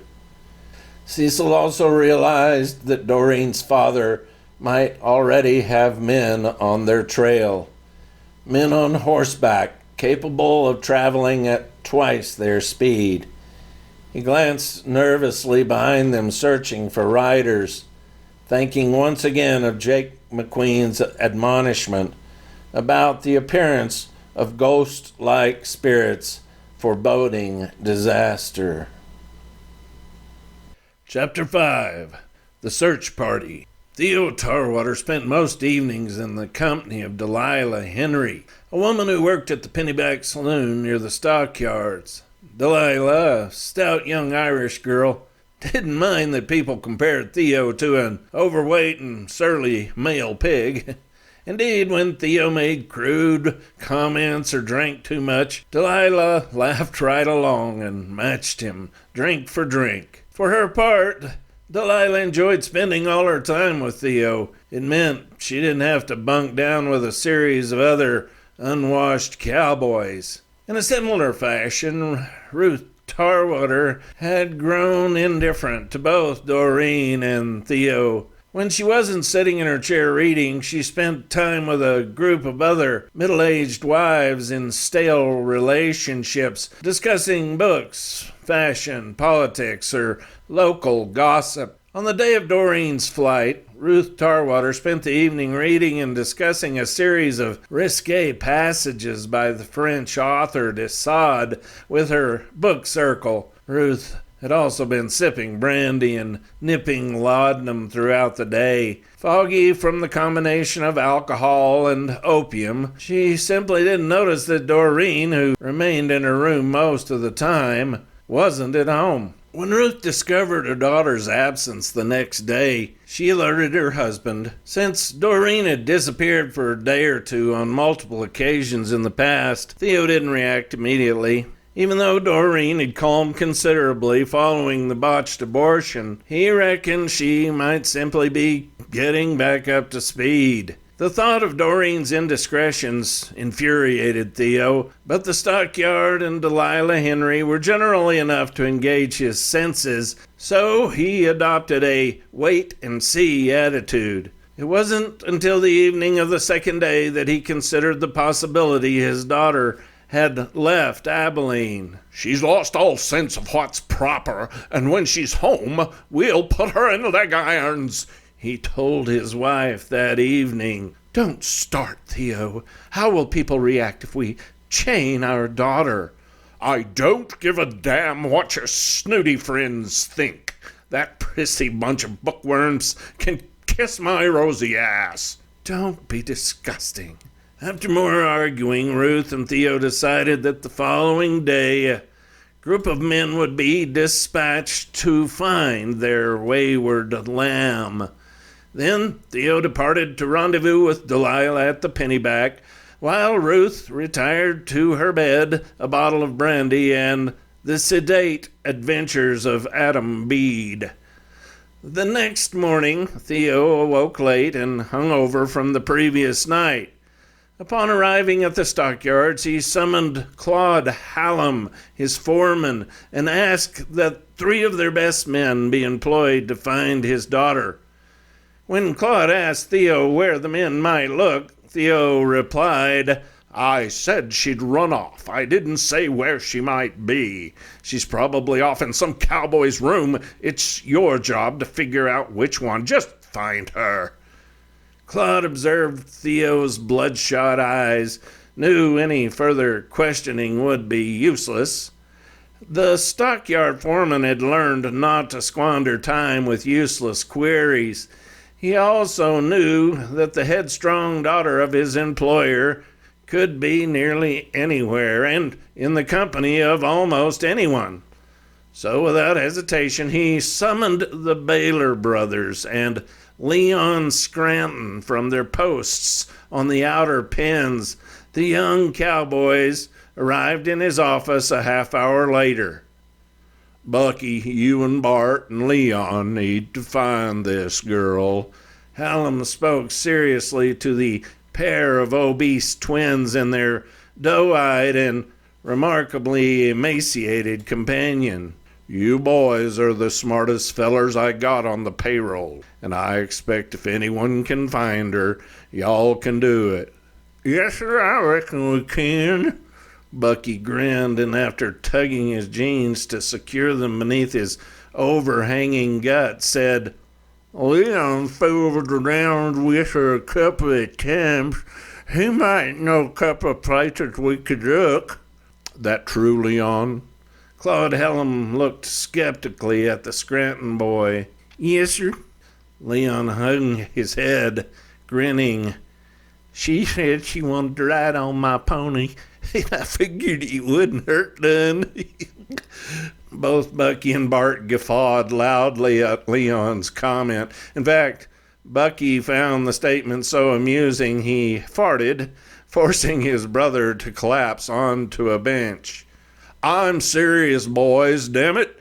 If Doreen's been gone 2 days now, and her paw's about to shit a pig pen, we have to find that gal, or he's liable to fire the lot of us." "We'll find her, C.H.," Bart managed, wiping his eyes, still chuckling. Claude Hallam looked sternly at the 3 young men, wondering if they were up to the task. He knew the gigantic twins approached their duties with diligence, if not aptitude. Unfortunately, he couldn't spare his best men. Claude's previous comment about them being the best men had been flattery. The pens were crowded with steers from the spring drives. If intellect failed, the Baylor twins could at least win with intimidation. Both men, despite their clownish personalities, had pronounced mean streaks. Claude recalled how the 2 brothers had beaten one of the colored pen riders so badly the man died. The twins had been given a stern warning, but since the man was black, nothing more was said. Claude knew little of the Scranton boy, except that no complaints had been registered by any of the others about his work. The boy appeared to be just another rail-thin cowpuncher with hay-colored hair and the usual hard-creased straw hat. Scranton had mentioned, however, that he knew the Tarwater girl, so Claude directed the next question to Leon. "You got any ideas where this gal might be?" "No, sir, unless she's over to the Pennyback." "Why would she be there?" "Well, that's a general spot where Billy Dixon has him a drink or two."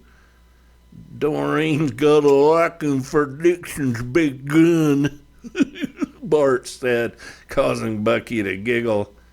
Yeah, I hear how Billy likes to show every one of them gals he is big 50, Bucky said.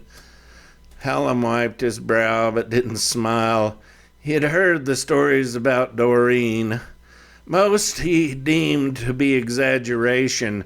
Even so, everyone knew that Theo's daughter enjoyed the company of men. So you're thinking maybe she's with that buffalo hunter out over at the saloon? I reckon she could be. Hallam looked nervously at the three young men. I need you fellers to split up. Bucky, you and Bart, ask around the stockyards. See if anyone has seen or heard anything. Scranton, go over to the saloon and find out if she's with that gunslinger. As the three pinriders left the office, the Baylor brothers pulled Leon to one side. We'll go over to the saloon and you check out the stockyards. That ain't what Mr. Hallam said do, the skinny cowboy protested. All he said was one of us should look around the stockyards and the other was to go to the saloon to see if she's with Billy Dixon. Bart gave Leon a stern glare. We're going to the saloon whilst you look around here. Mr. Hallam told me I was to go to the saloon. I reckon that's the proper way to do it. I don't want to go against what Mr. Hallam done told me. That just ain't what was said. Bucky pushed his enormous gut into the scrawny cowboy, pinning him against the pine board corral. He said we were to split up and check around the stockyards and at the saloon. He made no mention of which was to go where. Did you hear anything like that, Bart? No, there weren't no such statement made. Yeah, but ain't no buts about it. Besides, it's safer if we go to the saloon, 'cause I've heard that Mr. William Dixon can be itchy on the trigger. You're liable to say something that would get him riled up and end up shot. I've been to the Pennyback and he ain't never shot me, nor anyone. He ain't gonna shoot you unless you speak to him directly. I was just gonna ask him about that gal. Yes, sir, that's why we're going. You start asking a man about a gal, and before you know it, guns is drawn, and folks is lying dead on the hardwood. Bart spoke the words with deep sincerity, spat, then looked with narrow, distant eyes into the sun. Takes a brave man to question a gunslinger about his gal, Bucky added. The scrawny cowboy, with a look of deep confusion, peered back and forth at the two brothers, started to speak, and then with a sigh said, Well, sir, I guess I'll best get to asking around the stockyards. Yes, sir. Billy Dixon sat quietly at his usual table at the Pennyback Saloon, wondering if his good friend Sneaky Jack Batlow would be coming by for their usual faro game. He noted the entrance of the Baylor brothers only because of their sheer size. The appearance of the two bull-like cowboys became alarming, however, when they approached his table. Dixon, an experienced buffalo hunter and scout, had recently gained a reputation as a gunslinger because of an incident that had occurred 2 weeks earlier. On that day, an annoying drunk had disturbed the entire saloon, refusing to leave. Dixon, fed up and fairly drunk himself, drew his pistol and, after taking careful aim, shot the man's glass from the bar. When the man turned, Dixon fired a second shot, this time exploding a bottle of whiskey that sat alongside the shattered glass. There had been a good deal of surprised talk and exaggerated retelling of the story. In the following days, Dixon had been approached by two different men with low-slung pistols and angry looks in their eyes. Fortunately, he was able to redirect the would-be challengers each time by offering drinks and a card game. Dixon had no desire to be a gunslinger, so the approach of the two Baylor brothers filled him with apprehension. With one hand below the table, he tensed. "What do you boys want?" Bucky quickly removed his hat, then nudged his brother, who did the same. For a moment, the twins seemed struck dumb by the celebrity of the renowned buffalo hunter. "If you're looking for a gunfight, you might just as well get on down the road. I ain't looking for no trouble from the likes of you, and it would pain me to have to tell your mama I done shot her boys." Dixon narrowed his eyes, leaning back in the chair to reveal a hand resting on his pistol. No, sir, we ain't looking for no trouble," Bucky stuttered. "Our mama's dead, so if you killed us, you wouldn't have to say nothing," Bart added. "Shut up, Bart." Bucky, normally regarded as the smarter of the pair, glared at his brother. "We just came because our boss's daughter run off, and we heard you might have some idea where the gal got off to." Dixon looked first at one of the Baylors and then at the other. "You boys drink whiskey?" As chance would have it, Billy Dixon did have information that would prove useful to the Baylors. 2 days earlier, Dixon had found Doreen Tarwater waiting anxiously outside the Pennyback. She was pouring tears like a thunderstorm and talking about how her daddy kept her in. Seems to me the gal needed keeping in. Dixon enjoyed the fact that the two huge cowpunchers seemed not only interested in what he was saying, but completely awed by his presence. Anyhow, she told me how she planned to go to her daddy's stockyard and hide herself away in the first wagon out of town. The girl's a bit flighty, if you ask me. "Well, I'll be damned," Bucky exclaimed.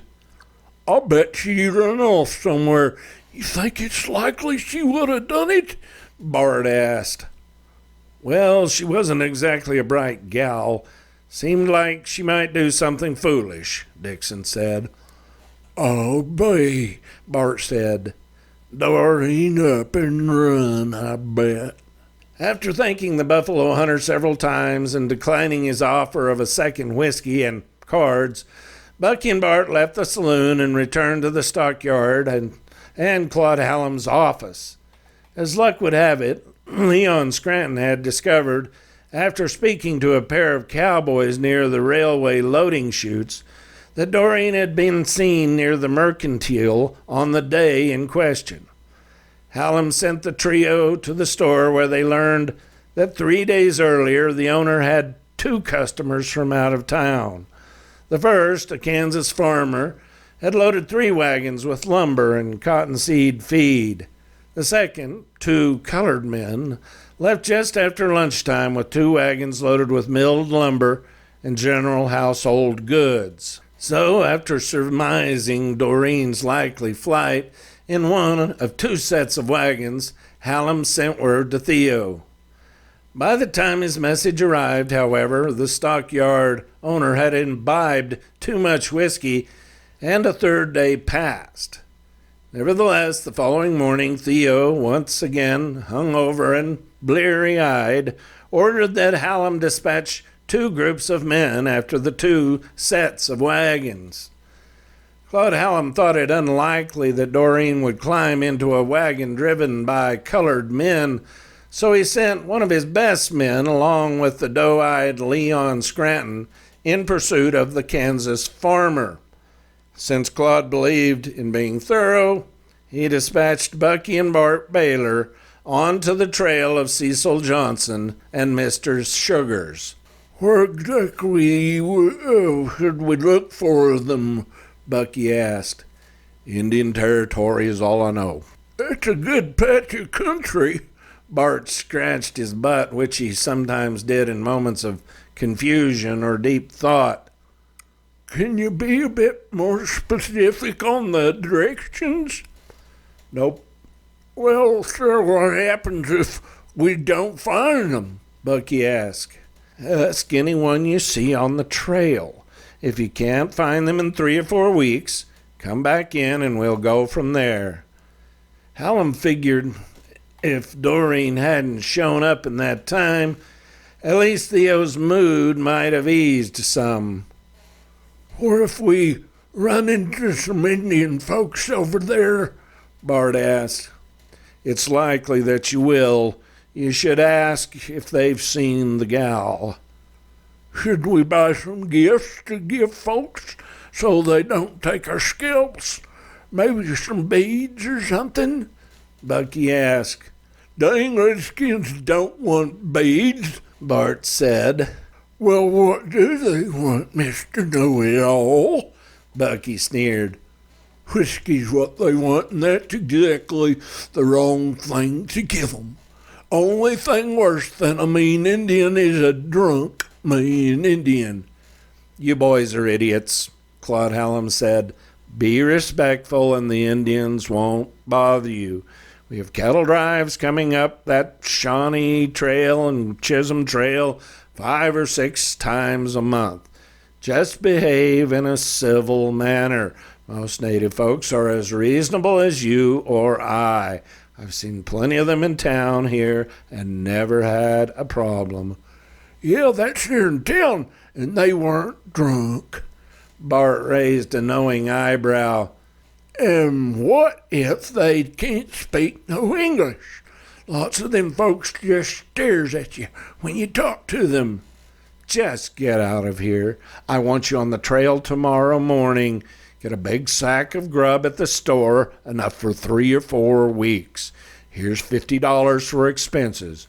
Get 4 good mules from the stockyards. You need 2 teams. You sure as hell don't want to be on foot.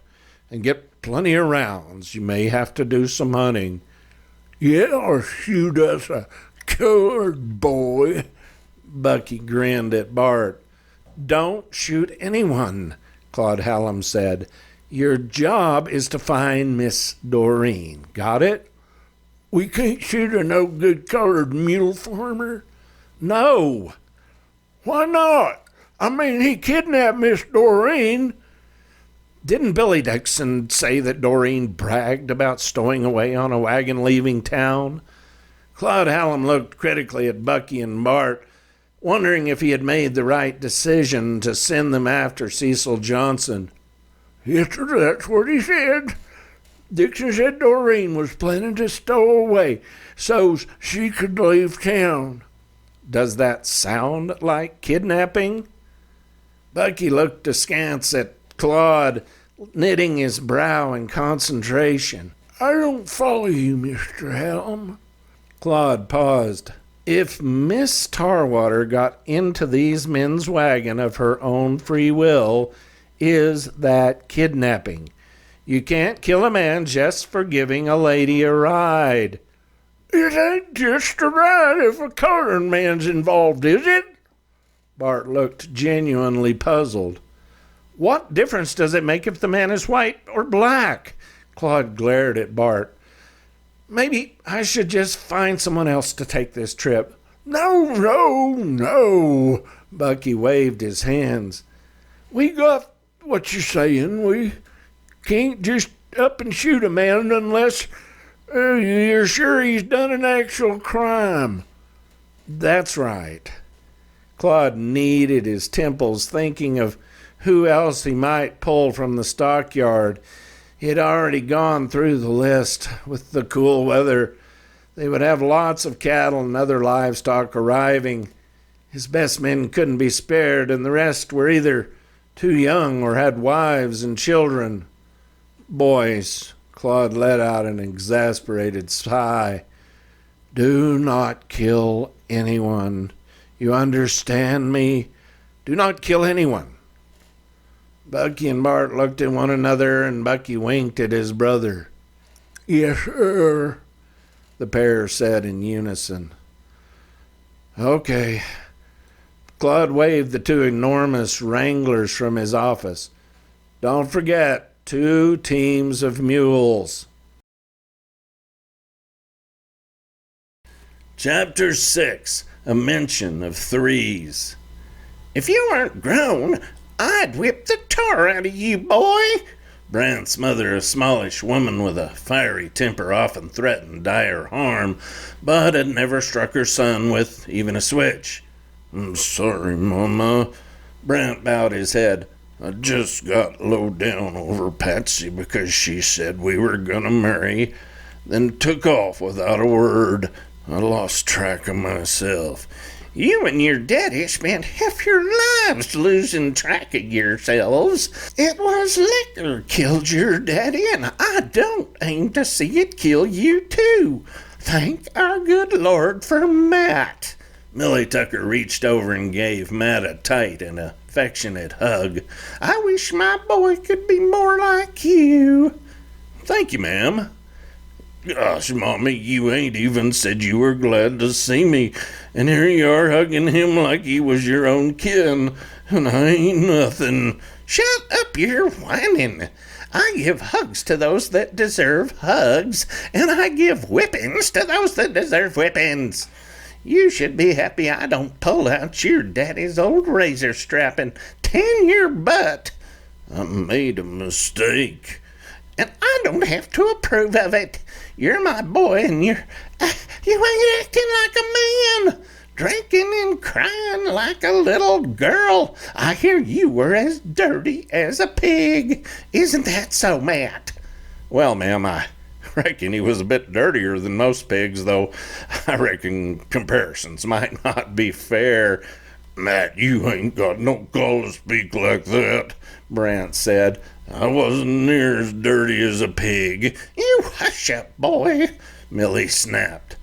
If Matt says you were dirtier than a pig, I'm inclined to believe him. Fact is, you weren't never fond of bathing. Oh, Mama. Your papa liked to have a drink, but he didn't ever shirk on his work, and he never failed to take himself a bath every week. A man who drinks is one thing, but a total no-count drunk is another. You've behaved shamefully, and I ain't about to let you forget it. Millie Tucker stood for a moment glaring at her son, then her expression softened. I guess you boys are hungry. I have beans and cornbread in the kitchen and a quarter beef smoking out by the barn. We plan to have a few folks over. Hunter, even though you did act like a fool, your stepdaddy says we will celebrate the return of the prodigal son. Fred likes to get together, and I reckon I do too. We'll have fiddle playing and dancing and play some dominoes. That sounds good, Mama, Brant said, sniffing and blinking. Come over here, boy. Millie gave her son a tight hug and pinched his cheek. You got to put that gal out of your mind and get on with things. No, Mama. That evening, lanterns shone brightly around the ranch house, illuminating a yard filled with neighbors. Old man Hawkins on fiddle and his son Will on guitar harmonized in high tenor voices about Sweet Betsy from Pike and old Susanna. Matt danced with every woman in the county, single and married, while Brent slipped off for a few sips of whiskey behind the barn with his toothless stepfather, Fred Tucker. The sour mash tasted good, but Matt, thinking of his mother's humiliating words from earlier, declined a third nip. So, what you boys have planned? Fred asked. Matt's got some business lined up finding a colored man who killed a white gal. That's what I got from it so far. Your daddy taught you how to use pistols like a professional gunfighter. I reckon it would be a waste of talent if you were to just put them aside and start farming. I reckon. Still, seems like dangerous business, rounding up murderous kidnappers and renegade Comanche and such. Yes, sir, can be. You reckon you'll ever get into another line of work? We were thinking on joining up with the Texas Rangers, but Matt says they have to follow too many orders. He says we can make more money with me doing the shooting and him doing the thinking. Well, I reckon it's been working for you so far. Yes, sir, we've been doing okay, though it ain't perfect. Gets tiresome riding all day, and Matt ain't as easy to get on with as you might think. You two ever figure you could end up on the wrong side of the law, hiring out as gunslingers or some such? Matt says we ain't gunslingers. He says we're more like a western version of them investigators out of Scotland Yard. Matt's got a right smart mind when it comes to working out details on how things happened. He read up on it. Yeah, plus there's them books read about you two fellers. I read that story about how Matt figured out where those Indians took them McGregor girls. That how it really happened? Pretty much. The writer dressed it up a little, but Matt's a smart one. Brent looked at the distant half moon and glittering stars and thought of Patsy. He resisted the urge to take another nip from Fred's jar. Matt would never understand why Patsy's decision to leave had struck him down. At that moment, his handsome partner was dancing or talking to the prettiest young woman at the party. Brent, meanwhile, stood behind the barn with his stepfather, feeling guilty about taking a couple of sips from a jar of moonshine. As he sometimes did, Brent asked himself why Matt seemed so at ease around others while he felt like an outsider. Matt's a right fine feller, Fred sipped once again. Course, he ain't skilled with a pistol or much help in a scrap. He does all right. I hear tell how you killed 10 Indians with a rifle, then run off another 10 with your bare fist whilst you were saving them gals. Weren't but 6 Indians all put together. Hell, killing 5 Indians is like killing 10 or 20 regular men. Indians is slippery as hell. Fred reached out and placed a kind hand on Brant's shoulder. If I was in a scrap, I'd take you any day over Matt. Brant took a deep breath and smiled despite himself. His mother had met a good man in Fred Tucker, despite the man's shortage of teeth and crazy eye that gazed permanently to the right. Fred kept his mother safe. Thank you, he mumbled, then added, I didn't kill but 3 of them dog soldiers. The other 3 ran off before I could get another shot. Fred offered the bottle again. Brent regarded it for a long moment, then nodded. I ain't gonna drink no more. Leastwise, not at Mama's house. Lanterns were refueled, and the shuffle of dominoes on linen added a rhythmic clicking to the guitar and fiddle.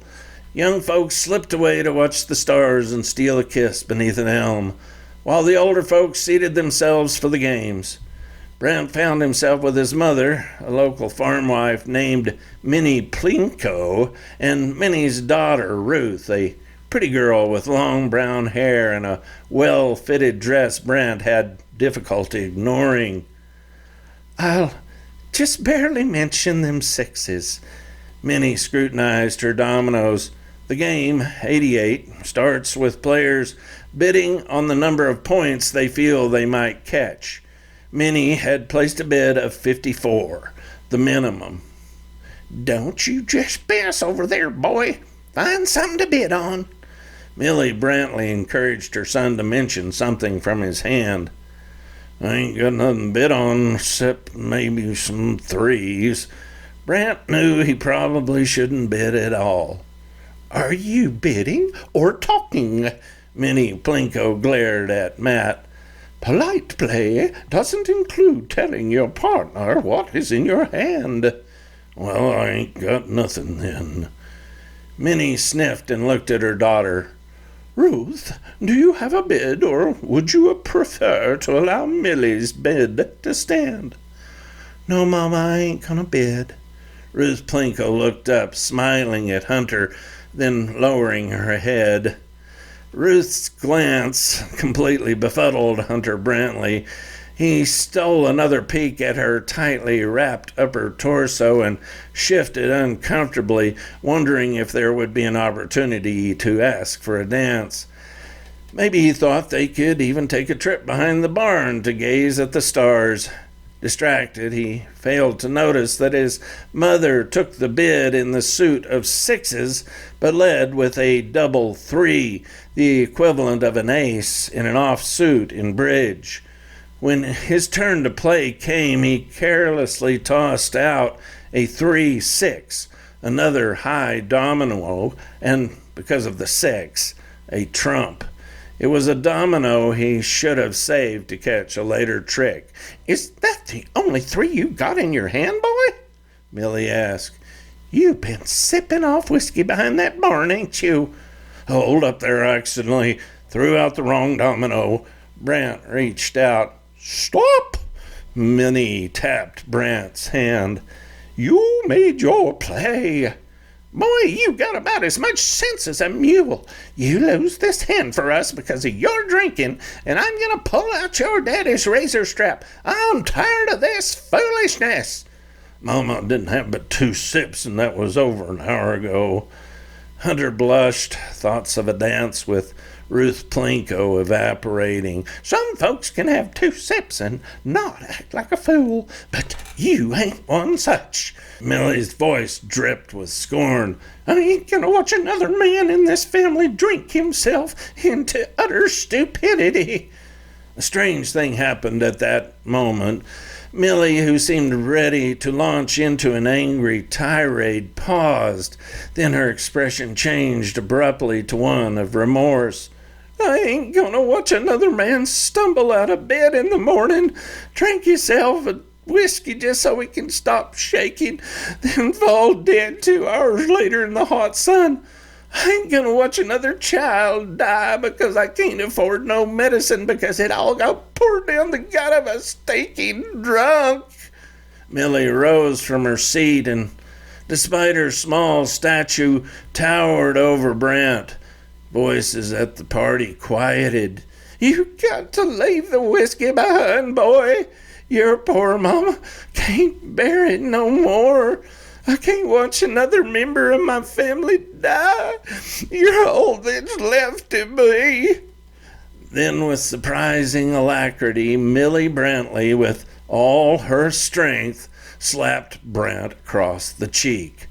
The guitar playing and domino dealing came to a clicking, string-jangling halt. "Stop acting like a fool," Millie shouted. With that, her shoulders sagged. She turned and walked ceremoniously up the steps and entered the house, slamming the door behind her. Hunter sat in stunned silence as the entire assemblage turned in his direction. "Best settle this right now." Minnie Plinko spoke loudly so that everyone heard. There were several yips and mm-hms.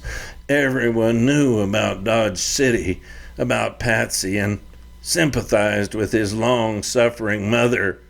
An unidentified man's voice said, "You need to go comfort your poor mama, Hunter." Another drawled, "Go tell your ma you're sorry, boy." Brant, mortified, rose slowly to his feet. The eyes of neighbors, some of them close friends, others he barely knew, drilled into him. He shifted from one foot to the other, searching for words. From the shadows near the south corner of the ranch house, Matt Grayson appeared and strolled casually to Brant's side. The handsome cowboy's sudden appearance drew everyone's attention. "Brant, you go on in and speak with your mama." Matt pushed him up the steps. "I'll be in shortly, and we'll talk about getting our things together. We need to hit the trail here in a day or two." Then Matt turned to address the crowd. "I'm certain Mrs. Brantley would thank you all for coming tonight. This situation reminds me of a story my grandpa used to tell. In case y'all don't know, my family came from Germany over 50 years ago. There was another family that come along with ours, and I reckon as how my grandpa took a liking to one of their gals. The boat ride was rough, but they were sturdy folks, and my grandparents, youngsters at the time, may have added a little rock into the boat, if you know what I'm saying." Matt paused as the party guests chuckled. Hunter tuned out Matt's speech. He had heard the story before. As he slithered into the house, the group chuckled again. Brant felt profoundly sad. He desperately wanted to join Fred Tucker near the barn for a few more sips from the whiskey jar. Instead, he walked slowly to his mother's bedroom door. She had suffered from his father's drinking. Brant had seen it happen 100 times or more, especially when his brother had died of pleurisy. Now he seemed destined to repeat his father's mistakes. Brent started to knock, but changed his mind. He seated himself at the kitchen table. His mother was right to be upset. He recalled the day he found his father's body, cold and pale, a few feet from the plow. He was 14 at the time. From outside, the clicking of dominoes resumed, accompanied by laughter, conversation, and the high-pitched strains of a melody played on fiddle. He stood a second time and went to his mother's doorway, but stopped again. He wanted to offer an apology, to swear he would never touch another drink, but he recalled the dozens of times he had heard the same promise from his father. He wouldn't make a promise he couldn't keep. Despite the crowd's advice that he should comfort his poor mama, Brant knew he should wait. His mother would be out of sorts the next morning, but she would forgive him. Millie Brantley had plenty of practice when it came to forgiving a drunk. He returned to the kitchen chair, listening to the fiddle and thinking about a dance with Ruth Plinko. There would be no romance tonight. He sat there for the next hour until the music and clicking of dominoes faded and the voices dwindled to nearly inaudible goodbyes. His mother emerged, but didn't speak as she passed. He heard more faint conversation. One or two of the ladies helping with cleanup entered, placed an item onto a shelf, or gathered a cloth for wiping. None of them glanced in his direction. He considered going back outside to help, but felt he would be unwelcome. The desire for whiskey clawed at his gut. A faint knock sounded. The door cracked open, and Matt's head appeared. "Come on in." Matt, silent, gathered a cup from the counter and poured coffee from the pot Brant's mother always kept atop the wood burner. "That brew ain't hot, and it's been sitting there most all day." "Don't matter. I like it cold and strong. Goes down easier." "Wouldn't take 15 minutes to warm it. There's coals in the bottom of the stove." "It's too warm. No need to get the house all heated up." "Suit yourself." "Maybe we should just hit the trail tomorrow," Matt said after a long pause. "Ain't nothing keeping us on here, and that business with the white gal ain't getting any warmer. I reckon we can get ourselves a few cans of beans and some bacon and such." Brent nodded. "I'm good with coffee beans and bacon." "Well, that's what we're about to be eating 2 or 3 times a day," Matt said. "Yep." Matt scrutinized Brent, examining his slumped posture and poorly chopped hair. He wanted to say something to lighten the mood, but couldn't think of anything. "We'll pick up supplies and maybe get a haircut. Nothing makes a feller feel better than to have a nice shave and haircut." "I like my hair just as it is." "Well, sir, I'll get a haircut, and then we'll go. Don't matter none. It ain't likely we'll be running into any gals on the trail. We sure as hell won't be seeing Ruth Plinko. I think she was taking a little shine to you there at the domino table." "What do you mean, she was taking a shine to me?" "Don't joke around with me, Matt. I'm not in the mood." "I noticed her smiling in your direction is all. No need to get your lasso all tangled." "Gals don't like me, and that's a fact." Brant slumped. "Hell, I could get 10 haircuts and have a bath twice a week, and gals wouldn't pay me no mind. Just an ugly Gus, and ain't nothing to be done about it except maybe learn to live with the notion that I'm. At that point, Brant choked up and couldn't say another word. Matt stifled the urge to chuckle and said, "It ain't as bad as all that. Hell, Brant, plenty of gals would be pleased to go courting with a fellow as big and strong as you. Maybe he ain't no precious flower, but that ain't what gals like anyway. Shoot, this is plumb ridiculous. Every time I tell a gal how I feel, I get, how do you know a damn thing about it anyway? You ain't never had a gal say no." "I had plenty say no. When did a gal ever say no to you?" "That gal in Abilene said no about 20 times. Of course, she said yes the 21st time. Sometimes you gotta keep asking." "See, you ain't got no idea what I'm even talking about." "I reckon if you were to ask Ruth Plinko to go for a picnic, she would likely say yes. I ain't sure because you're a little shaggy, but if you got that hair chopped and presented yourself in a civilized way, I imagine she'd be proud to sit down with you. She might even give you a little smooch." "I don't think so." "Why not? All she can say is no. I swear to Jesus, Brant, for a fellow that can face down a pack of screaming outlaws, you gotta be one of the most scaredy-catedest fellers I know when it comes to gals." "An outlaw ain't so scary as a gal. Why ain't you anxious around gals, Matt?" "I reckon I do get a little nervous, but that just adds to the excitement. Brant, you just need a little confidence. Think about old Fred Tucker. He ain't got but 2 teeth and that weird eye looking over at the wall. The man's so ugly he's kind of, I don't know, lovable. I like old Fred, and so does your mama. You understand? It's about what's inside, Hunter, and I know you, brother. What's inside is good.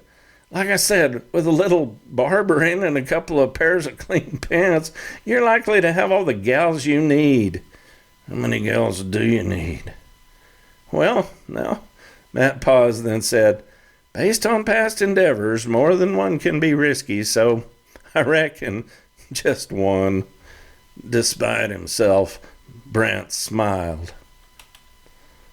Huntng Charm Chapter 7, A Sack of Bacon.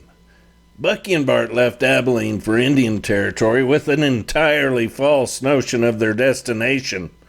Their errant impression was based upon a story told by a myopic drunk named Cleveland, who claimed he had spotted a Comanche symbol painted on Johnson's horse. Johnson owned only mules. Cleveland supported his claim by telling an assemblage of smoking and spitting pinriders a lengthy tale of how he had been kidnapped by Comanches as a child.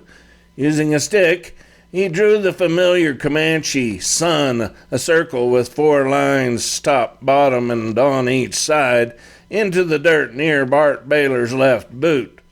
This detail was enough to convince Bucky that Johnson's ranch must be in Comanche territory.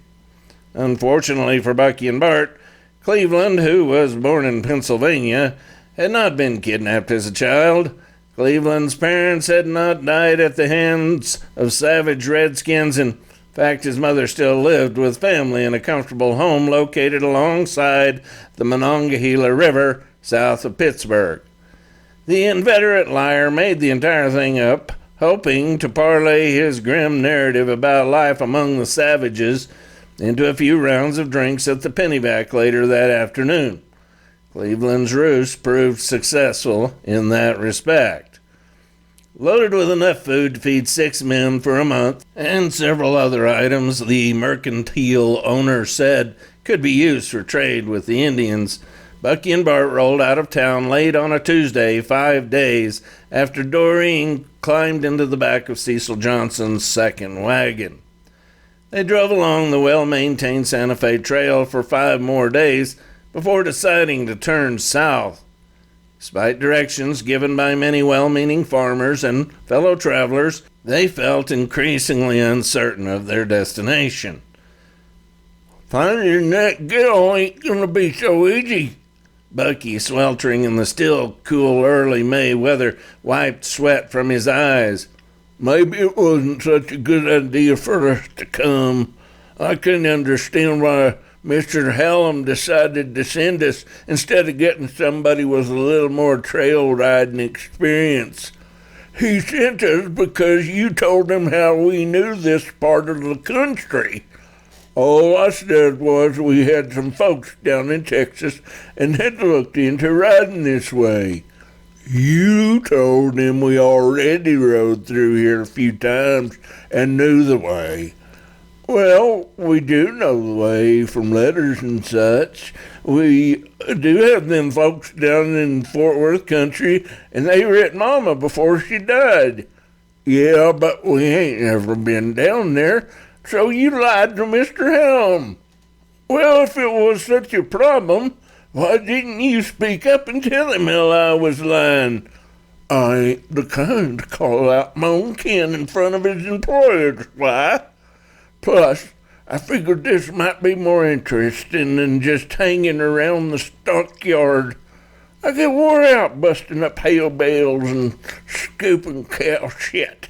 I didn't reckon on it being so dang hot. It ain't no cooler than Abilene. Plus out here we ain't got to smell them rotten hides all day from the leather makers. Dang if that ain't the most sickening smell. Look off over there. Bucky noticed a group of riders to the west. Both men squinted into the glaring sunlight as a pack of 10 horsemen moved their way. Dang, them's Indians, Bart whispered. Should we stop the wagon? Bucky clutched his rifle, chambering a shell. I ain't sure. Bart stopped as the group arrived. Some of the braves immediately began circling, leaning in to examine the wagon's contents. One rider, an intelligent-looking man with piercing eyes, addressed the fat twins in crisp English. What are you men doing in these parts? We're traveling just like honest citizens, I reckon. Bucky spoke loudly. Bravado and bullying had served him well in the past. This country belongs to the people. You don't appear to be citizens of the Comanche Nation. Are you citizens of the people's land? The spokesman glared at Bucky. No, we're citizens of Kansas and the United States of America. Ain't we in America? I just told you, you are on the people's land. Is your hearing bad? No. Are you sure we ain't in Kansas? I'm sure. The translator turned and spoke in his tribal language. His comments drew whoops and laughter from the other warriors. We're just passing through is all. One of the warriors dismounted and began digging through the contents of the wagon. A moment later, he retrieved a Kansas sack and tossed it to a fellow rider. There's our bacon! Bart, his love of salt pork conquering his fear, blurted the words loudly. The translator raised an eyebrow at the rotund twins' challenging note. It looks to me like you have plenty to eat.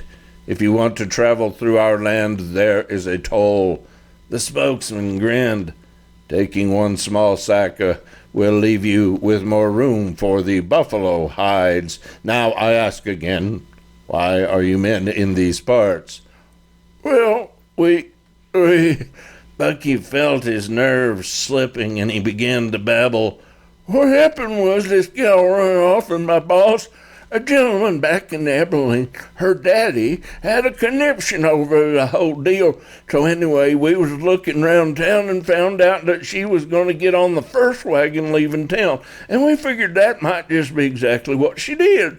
So anyhow, we sat around and we decided a couple of us ought to come out to these parts because... Bucky trailed off, but his brother took up the narrative.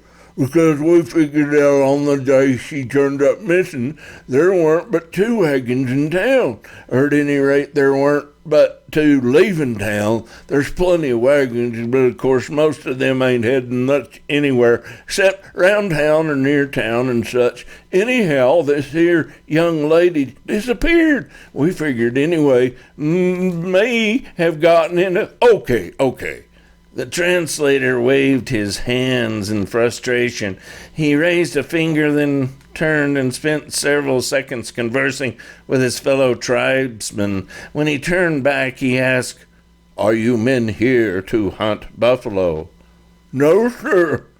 Hell, we ain't even got but one rifle, and it ain't no big 50, Bart added. And we brought along some things for y'all.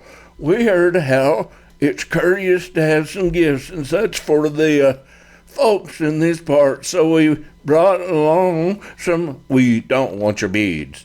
Who is this man you are looking for? Well, his name is Johnson.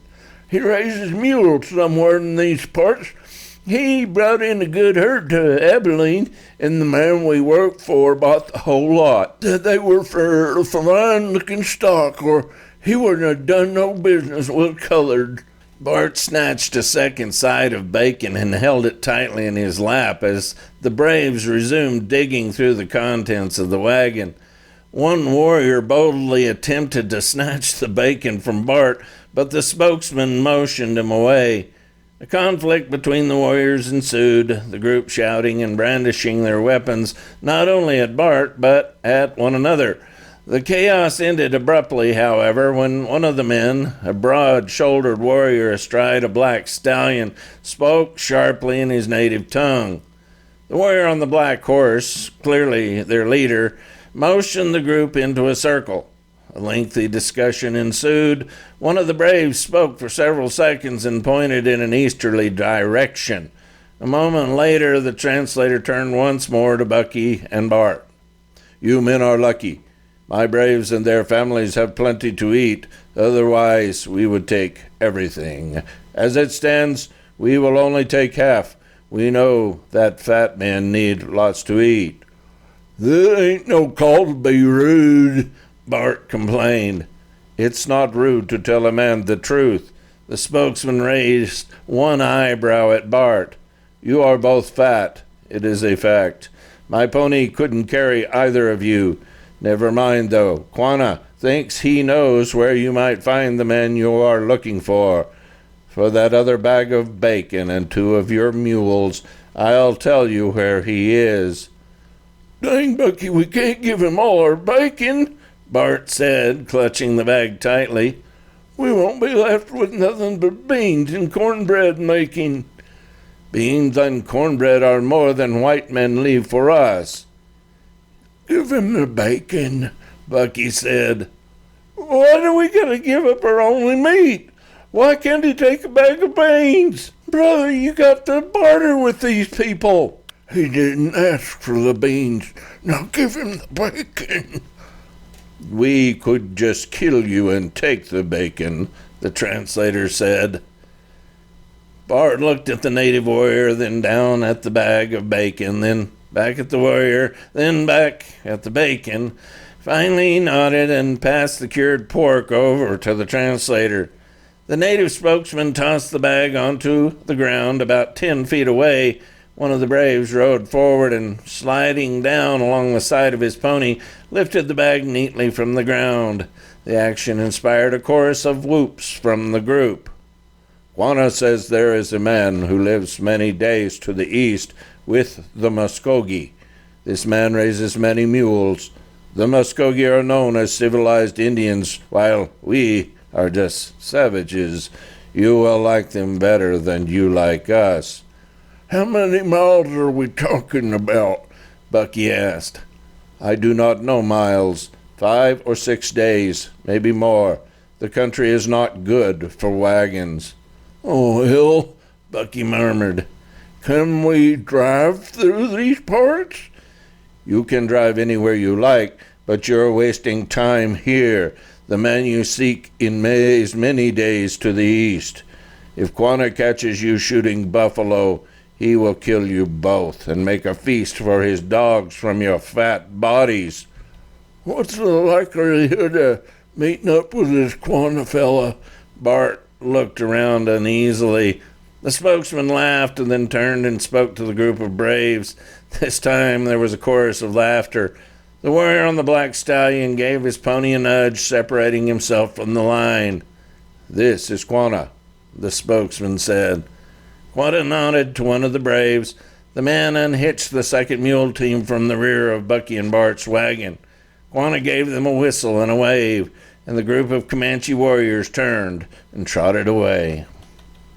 Chapter 8, Huntng Charm, The Slap. The journey in the back of Mr. Sugar's wagon grew increasingly stressful. The flatlands of Kansas gave way to forested areas of oak, pecan, and elm, or marshy lowlands where mosquitoes and flies swarmed around her face and legs. The change from the flatlands of Kansas gave her the impression they had traveled a great distance from her home in Abilene. The predominantly white populace she was familiar with gave way to native and colored folks who gazed at her suspiciously or with outright hostility. They passed one sizable town, a place Mr. Sugars called Tulsi. Then, beyond that, the road grew more primitive. Framed houses grew scarce, replaced by circular adobe huts or wattle and daub structures where native folks sat weaving baskets, cleaning hides, or simply watching as they rolled by. She wondered if any towns like Abilene existed in this part of the world. It hadn't occurred to her when she left home she would find herself in a place so different from anything she had previously known. Sleep became nearly impossible. Her valise and the bolt of calico fabric, while charming at first, were hardly as accommodating as her feather bed. She decided to try the ground one evening, thinking she might find a bit of lush grass to recline upon. Unfortunately, finding such a spot proved impossible, and she was soon back in the wagon, tossing about, trying to find a comfortable position upon the lumber and other supplies. Meanwhile, the men had a tent and canvas army cots, and based upon their snores, slept soundly. She thought about asking for one of the cots, but couldn't summon the courage to make such a demand. The two men never spoke, except to each other. She felt annoyed they acted as if she didn't exist.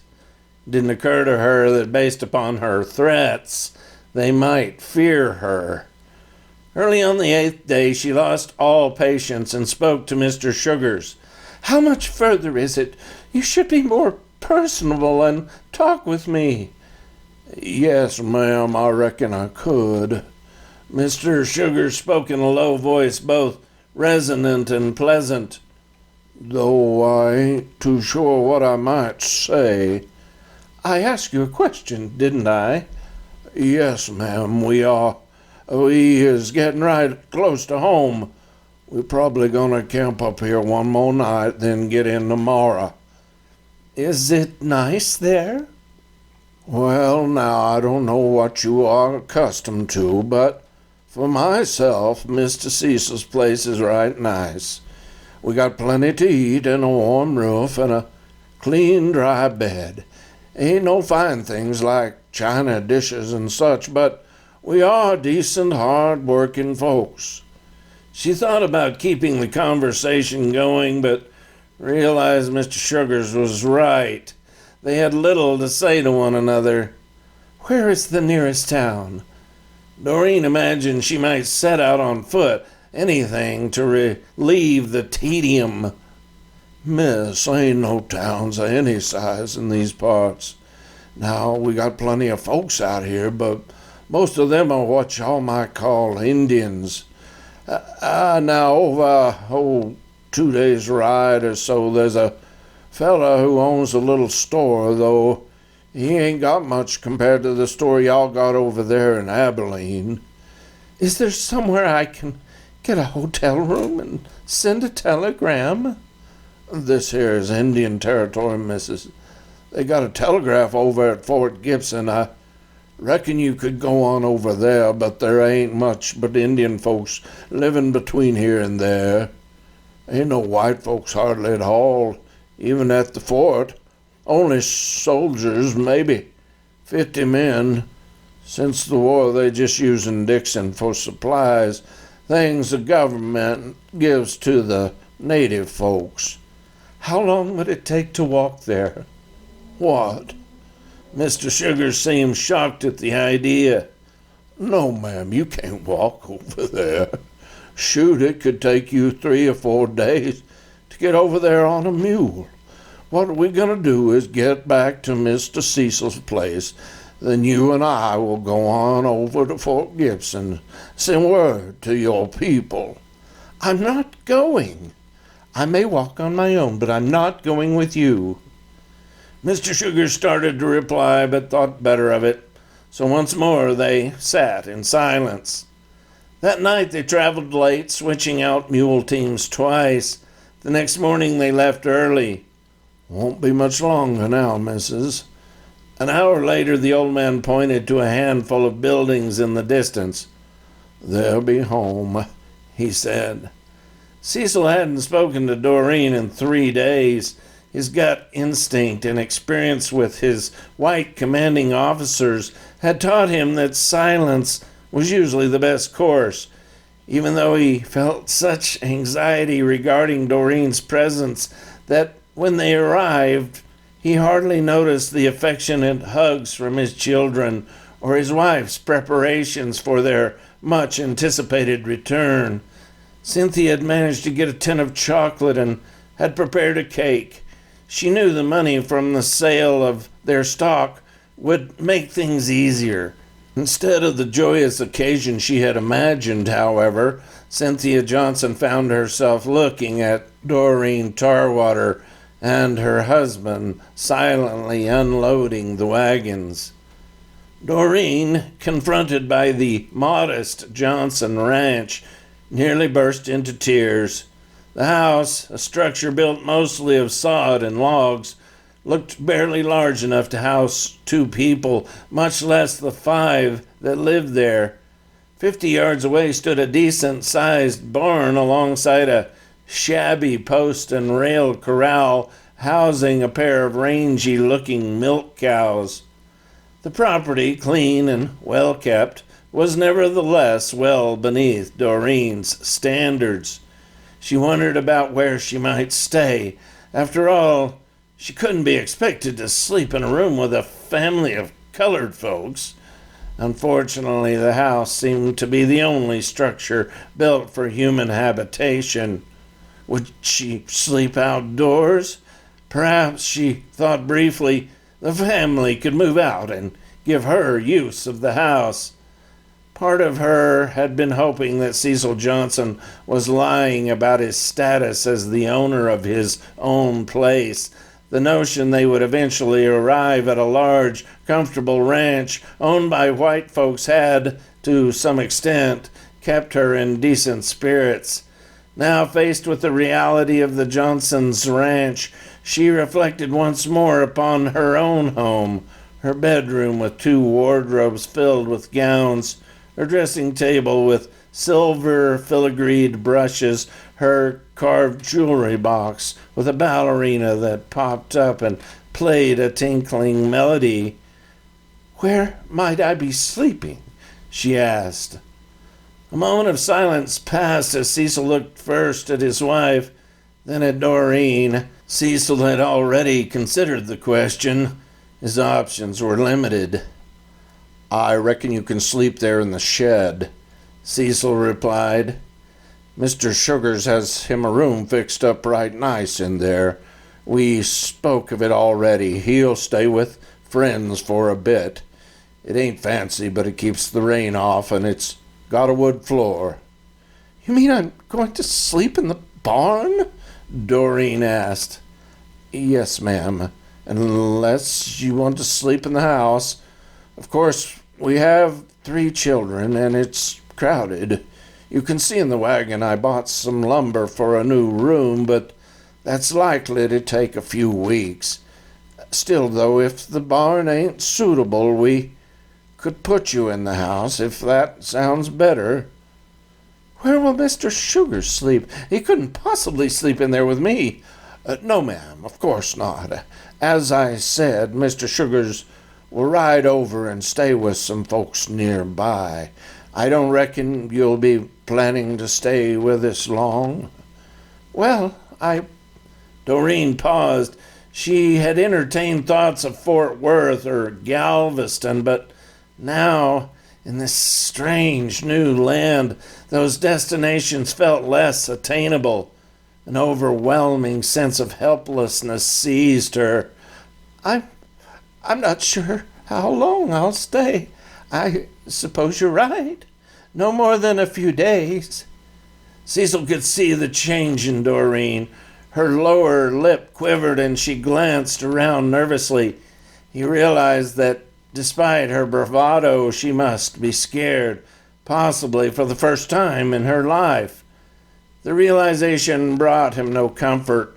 From his days in the army, Cecil understood that fear can make men behave unpredictably. "Ma'am, you ain't got nothing to fear." Cecil spoke in his kindest tone. "We'll make certain you get all you need to eat. You're safe here. Ain't no harm going to come to you." I am very tired." "Yes, ma'am." "Perhaps you could show me where I'm sleeping?" Cecil turned to his wife. "Cynthia, would you show Miss Tarwater to the bunkhouse? She'll be bedding down in Mr. Sugar's place for a few days." Cynthia Johnson looked suspiciously at the white woman. She knew better than to question her husband. Nevertheless, unlike Cecil, who had been freed from slavery as a young boy, Cynthia had no illusions about the decency of white folks. She knew they usually seemed kind, but their kindness often came hand in hand with unspeakable cruelty. Her previous masters, a Louisiana family named Tanner, had seemed civilized and humane. Mrs. Tanner, the wife of the plantation owner, had a school for the black children where she taught reading and some math. As a teacher, Mrs. Tanner, outwardly benign and sweet, was nevertheless exacting in her demands.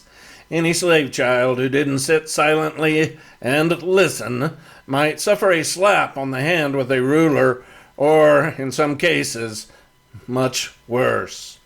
On one occasion, Cynthia, up through the night, serving drinks and snacks to a group of men playing faro in the main parlor, fell asleep during one of Mrs. Tanner's lessons. Cynthia's mistress had seemed calm enough as she led her outside. She quietly scolded Cynthia for sleeping, then sent one of the boys to the butchering shed to fetch her son Eli for further chastisements.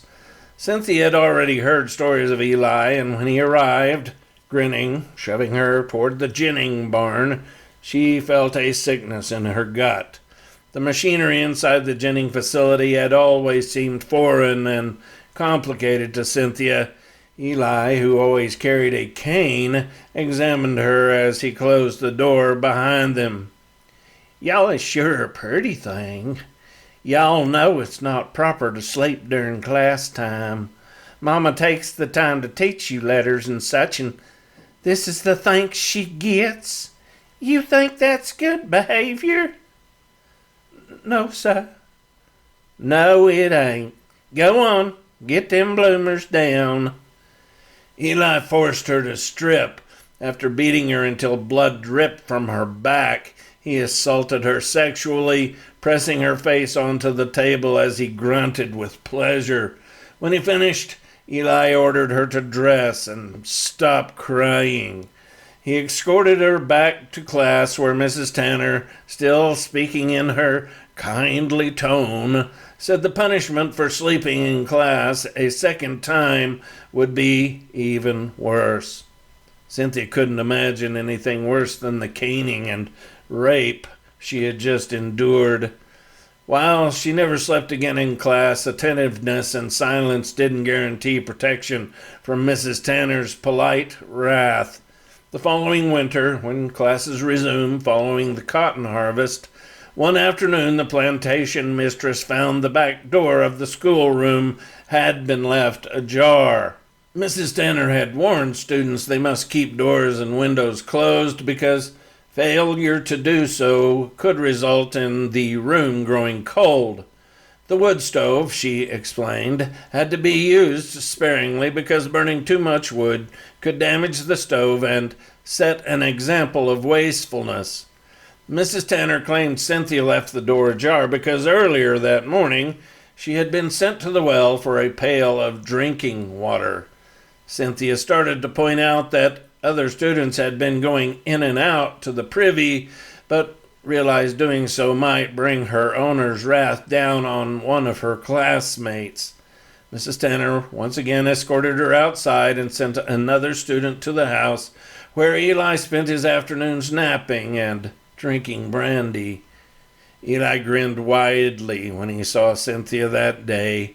His look sent such a wave of dread through her. The hairs rose on the back of her neck. They made their way silently to the cotton gin, Cynthia shuddering in fear. "Get them clothes off, gal." Eli's voice sounded husky, and he licked his lips in a devilish way. For a moment, Cynthia started to comply, started to simply strip and allow Eli to do his worst. Then a deep anger arose within her. "No, sir. I ain't gonna take off my clothes." "No, sir," Eli mocked, repeating the words again and again. "No, sir. No, sir. Gal, you ain't got the right to ever tell me no, sir." He swung the cane, striking her on the side of the head, sending her reeling along the edge of a table. Then, with the self-righteousness born of generational wealth and privilege, Eli ripped the clothing from Cynthia's body, beat her to the brink of unconsciousness, then brutally raped her, leaving her bleeding and comatose on the floor. She woke some time later in her own bed, her auntie by her side holding a cold compress to her temple. Her entire body felt broken. She spent the next week recovering from Eli's beating. Old Mr. Sticks, an elderly slave who did doctoring around the plantation, said she had bruising of the brain. The haze lifted eventually, and she was expected to return to work. On cold days, like the one in February when Eli raped and nearly beat her to death, her right shoulder and neck still reminded her of that day. At those times, she prayed for hell's existence, though she feared the Bible stories about the place were imaginary. Cynthia understood something many Christians never do. The idea of hell isn't to scare people into behaving properly. No, the ancient Israelites who wrote about a place of weeping and gnashing of teeth did so for another reason altogether. The biblical notion of hell is there to offer a shred of comfort to those who have suffered at the hands of the self-righteous. Hell, the notion it might exist, gives the downtrodden the feeling that some equity may exist in the next life, because it sure as hell doesn't exist in this one. Following her recovery, Cynthia continued working in the Tanner kitchen, but something inside her had changed.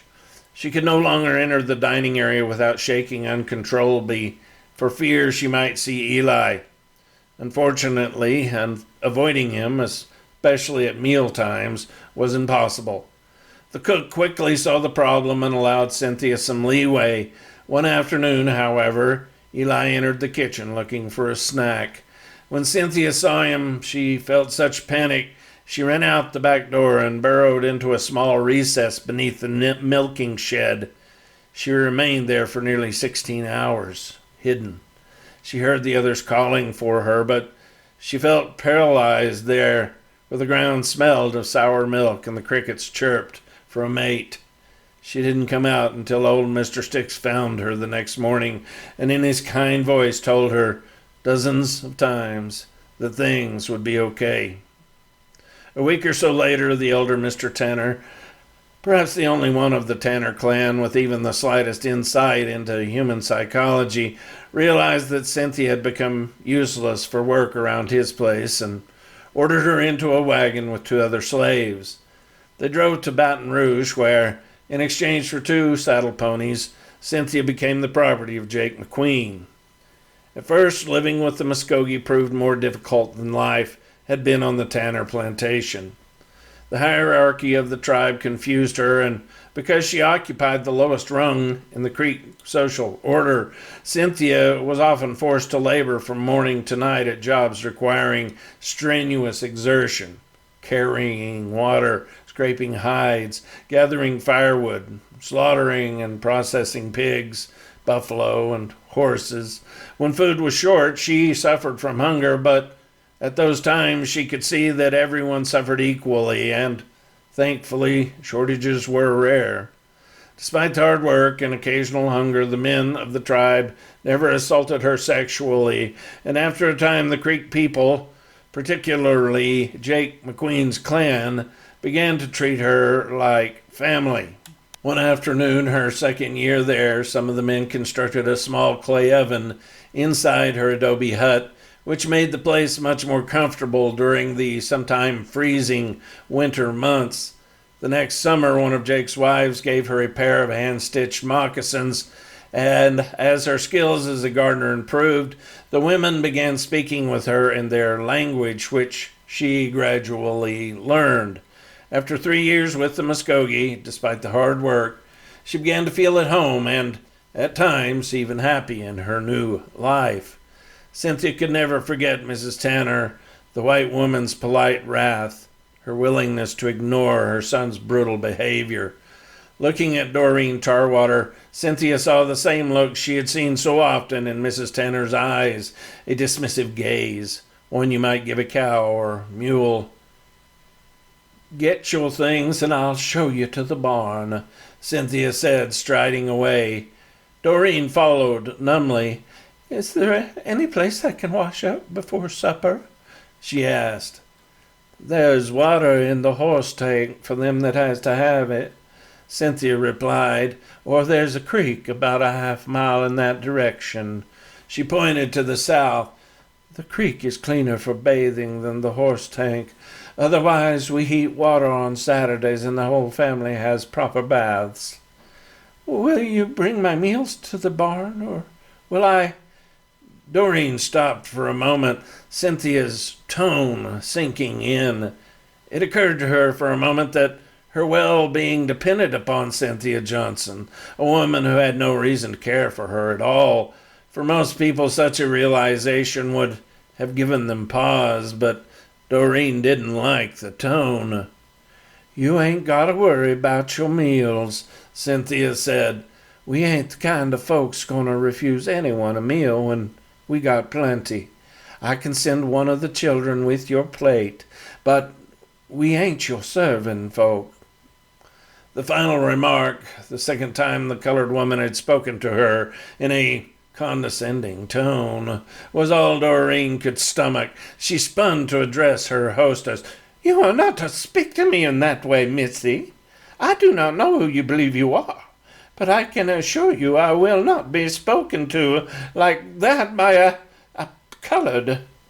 Cynthia pulled back, reacting to Doreen's sudden remark, lowering her head, cringing slightly, a response conditioned by years of servitude. "I'm sorry, ma'am," Cynthia heard herself say. "You better be sorry," Doreen responded, her tone sharp and commanding. "I will not be spoken to in such a disrespectful way, especially by the likes of you." Cynthia, already cursing herself for her cowed response, raised her head, pulling herself up, glaring now at Doreen. "Now, I simply asked if I will be taking my meals in the barn," Doreen continued. "It's a simple question. Perhaps it's too difficult for your simpleton's mind to understand." Cynthia felt her own anger rise. Then, almost unconsciously, she raised her right hand, and with muscles hardened by years of labor, she swung striking Doreen with an open-handed slap, knocking her to the ground.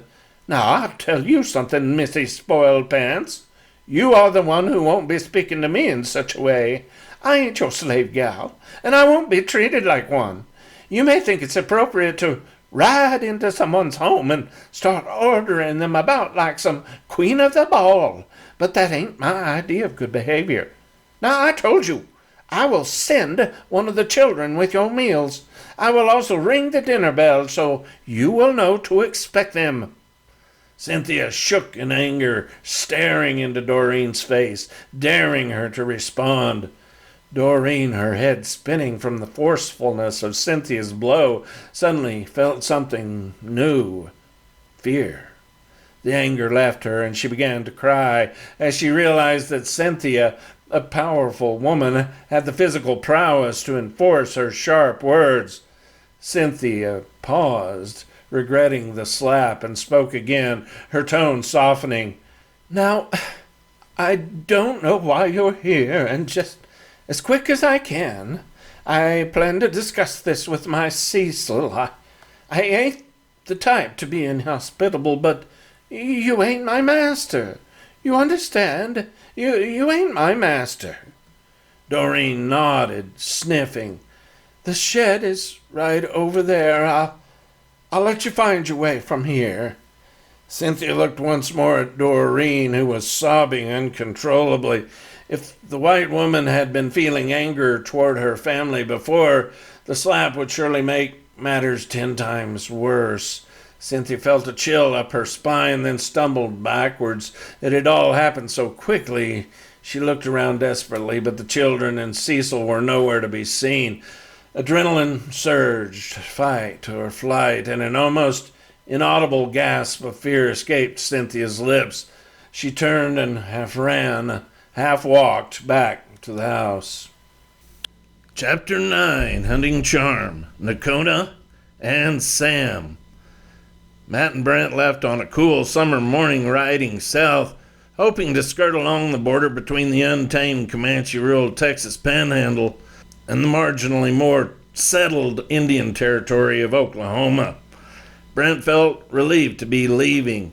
He had spent the previous 2 days swearing that his time as a no-count drunk was behind him, though he had no idea if he could uphold such a pledge.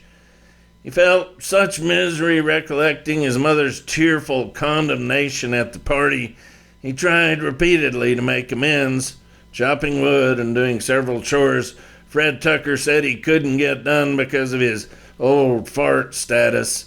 Unfortunately, his mother seemed unconvinced by his labor and heartfelt promises.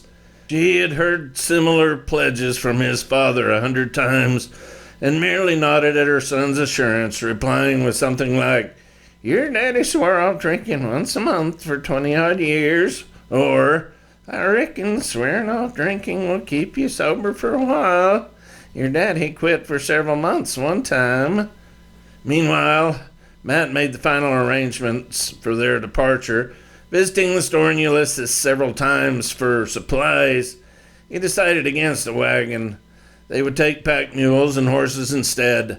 They were bound for central Indian Territory, where roads, if they existed at all, rarely consisted of anything more than a pair of dusty ruts across the prairie.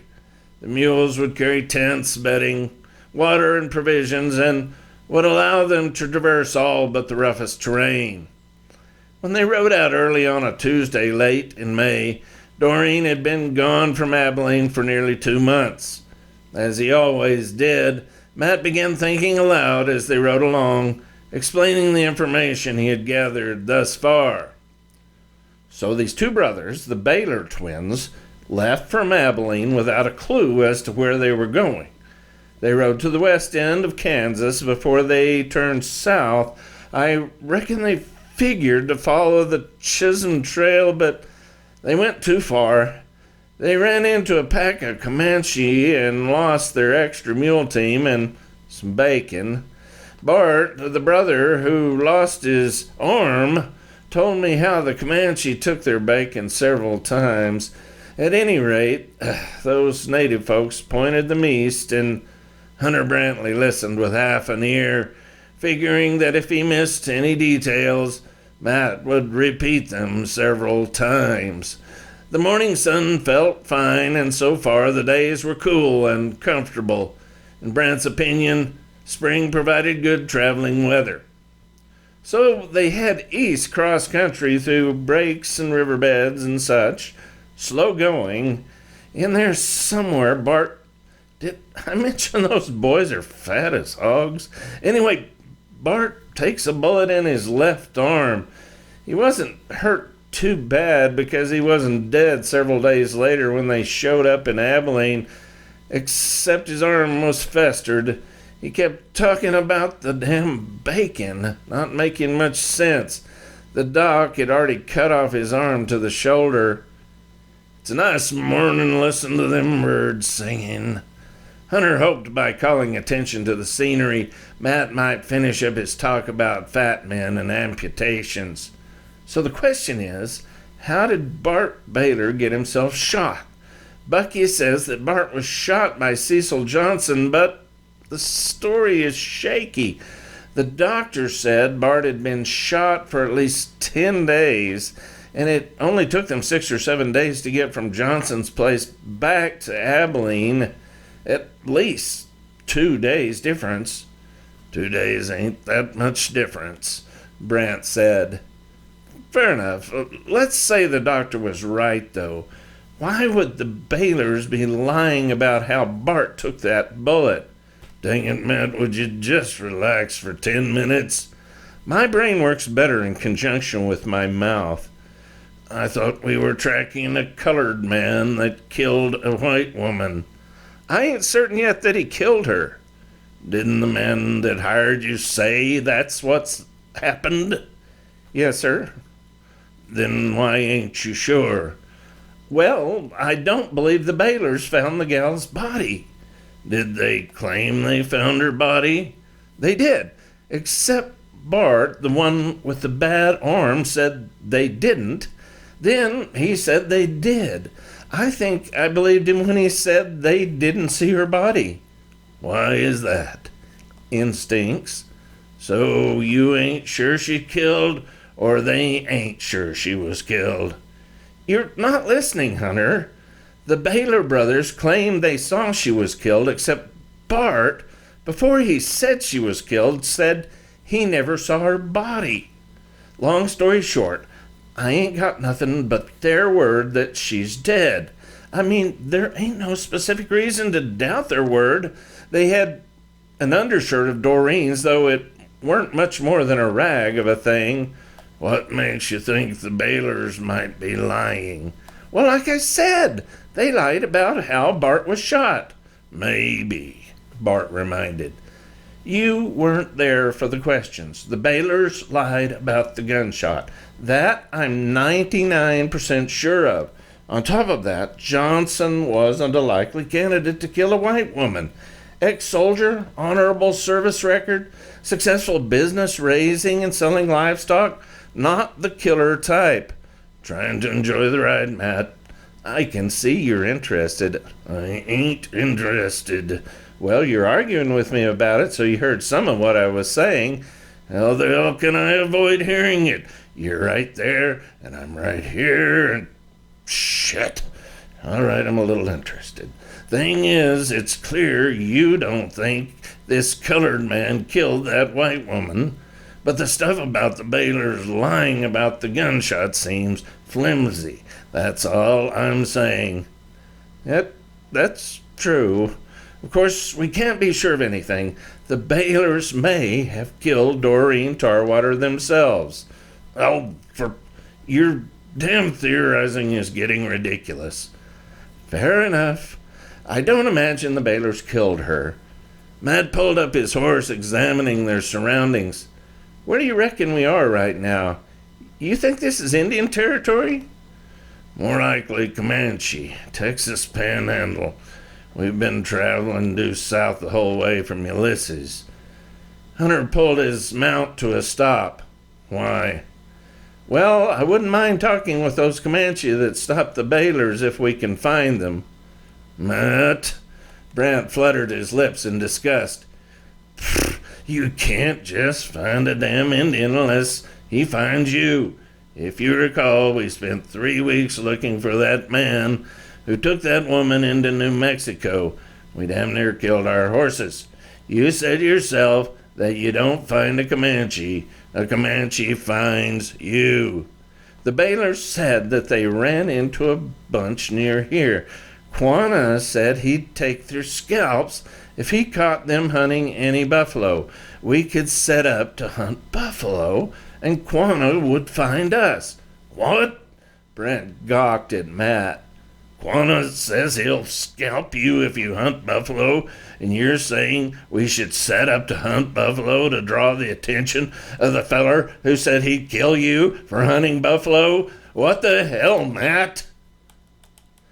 We wouldn't actually be hunting buffalo. What if Quanah just rides up and starts scalping? Damn Comanche shot up Kit Carson and his bunch there by the Canadian River a few years back. Those folks ain't friendly, Matt. That was over 10 years ago, and Quanah wasn't even around as far as anyone knows. Matt dismounted and began stretching. Riders inflate things. Quanah probably ain't killed nobody except maybe one or two, just for a warning. 1 or 2 is pretty good warning. Oh no, hell no. Get back on your horse. Matt, we ain't gonna camp here in the middle of wild Comanche territory. It ain't gonna happen. It's beautiful country. The wildflowers have the pasture looking like a fine Persian rug. Makes a feller want to kick back and relax for a spell. I'm gonna kick somebody's backside if they don't get on their horse. We ain't camping here. I need to speak with Chief Parker if we're to settle this case properly. We'll just rest here for a day or two, look around some. I wouldn't be surprised if he didn't find us before too long. Oh, for Christ's sake. First off, we could spend 2 or 3 months here. Quanah could be 500 miles away in Arizona territory or something. He's not in Arizona. He stays mostly in these parts. He could be in Paris, France. Brent stretched himself in the saddle, squinting into the afternoon sunlight. Admittedly, Matt had chosen a good spot for a camp. They had stopped along a sandy creek bottom. There was even a little water flowing. Brent, where the water could be scarce in the Texas Panhandle, considered the lateness of the hour and his own growling stomach. He slowly eased off his mount. I reckoned we could stay for 1 night. At least we can get the horses watered good. Thank you, Hunter. They made camp beneath a stand of cottonwoods on a grassy embankment near the edge of the stream. After staking his tent, Matt gathered firewood while Brent took up his rifle, thinking he might bring down a jackrabbit or prairie chicken for dinner. He wandered along the creek watching minnows dart about in a pool, the silvery fish schooling and shifting like dancers. Tired from the long day's ride, he propped his gun against an oak, removed his boots, and waded into the cool water, enjoying the feel of the sand as it compressed between his toes. He settled beneath a tall rock and, lulled by the chirr of cicadas, dozed. In his dream, he held Ruth Plinko in his arms, and for once words came easily. She smiled, and as they conversed and danced to the strains of a fiddle and guitar, the time flowed by with such ease he wished the night would never end. Then they shared a gentle kiss beneath an old elm tree. He wanted the moment to last forever, but then, as dreams do, things changed, and Brant found himself on a rocky outcropping, looking down at dozens of Indian teepees standing alongside a narrow stream. With a start, he realized he wasn't alone and turned. At his side rested a gigantic puma. Despite the proximity of the dangerous prairie cat, Brent felt unconcerned. Somehow, he knew this animal would do him no harm. Then the puma snarled, and Brant awoke. Returning to camp, he noted that a pair of elderly native men had arrived. The pair rested on a fallen log and gestured for Brant to join. Strangely, thinking Matt must be nearby, Brant felt unconcerned. The younger of the pair, a man of perhaps 50 with a roundish face and spindly legs, stood and introduced himself as Sam. The older man, a proud-looking warrior with a square jaw and pronounced Roman nose, remained seated regarding Brant with a steady gaze. As Brant settled on the embankment alongside the visitors, Sam pulled a nearly empty whiskey bottle from his knapsack and offered it to Brant, who had a sip. A moment later, Matt appeared and eased down next to Brant. The bottle was offered again, and Matt also took a sip, wincing at the taste. "Smooth," he said, eliciting smiles all around. The calmness of the afternoon, Matt's casual demeanor, the faint rustling of the breeze through the cottonwood boughs, it all seemed like something from a dream. And even though Brent couldn't remember much of his dream from earlier, he vaguely recalled something about a puma. The more elderly of the two visitors, the proud, intelligent-looking old warrior, nodded and held up a circular charm attached to a leather thong around his neck. Then, oddly, the old man winked at Brant. "This is Peter." Sam pointed to the old warrior. "He don't talk no English, except maybe to say hello. You got more whiskey?" "Well, now that depends," Matt said, breaking the spell. "We're looking for a man named Quanah Parker. You know of him?" Sam translated for the older man, who smiled. "We know him. We saw him just yesterday. This is Quanah's father." The translator pointed again at Peter. The old guy winked a second time. Brant began to wonder if the old warrior had a tick. "I need to ask Quanah some questions. Do you think Peter would introduce me to his son?" "Like I said, Peter don't talk much English, but he's plenty smart." Sam said something to the older man in the Comanche tongue, and they both chuckled. "So, you know where I can find him? Quanah, I mean? You got more whiskey?" Sam and Peter both smiled broadly. "Well, sir," Matt nodded. "Let me just take a look-see." Matt always carried 3 or 4 bottles for bartering.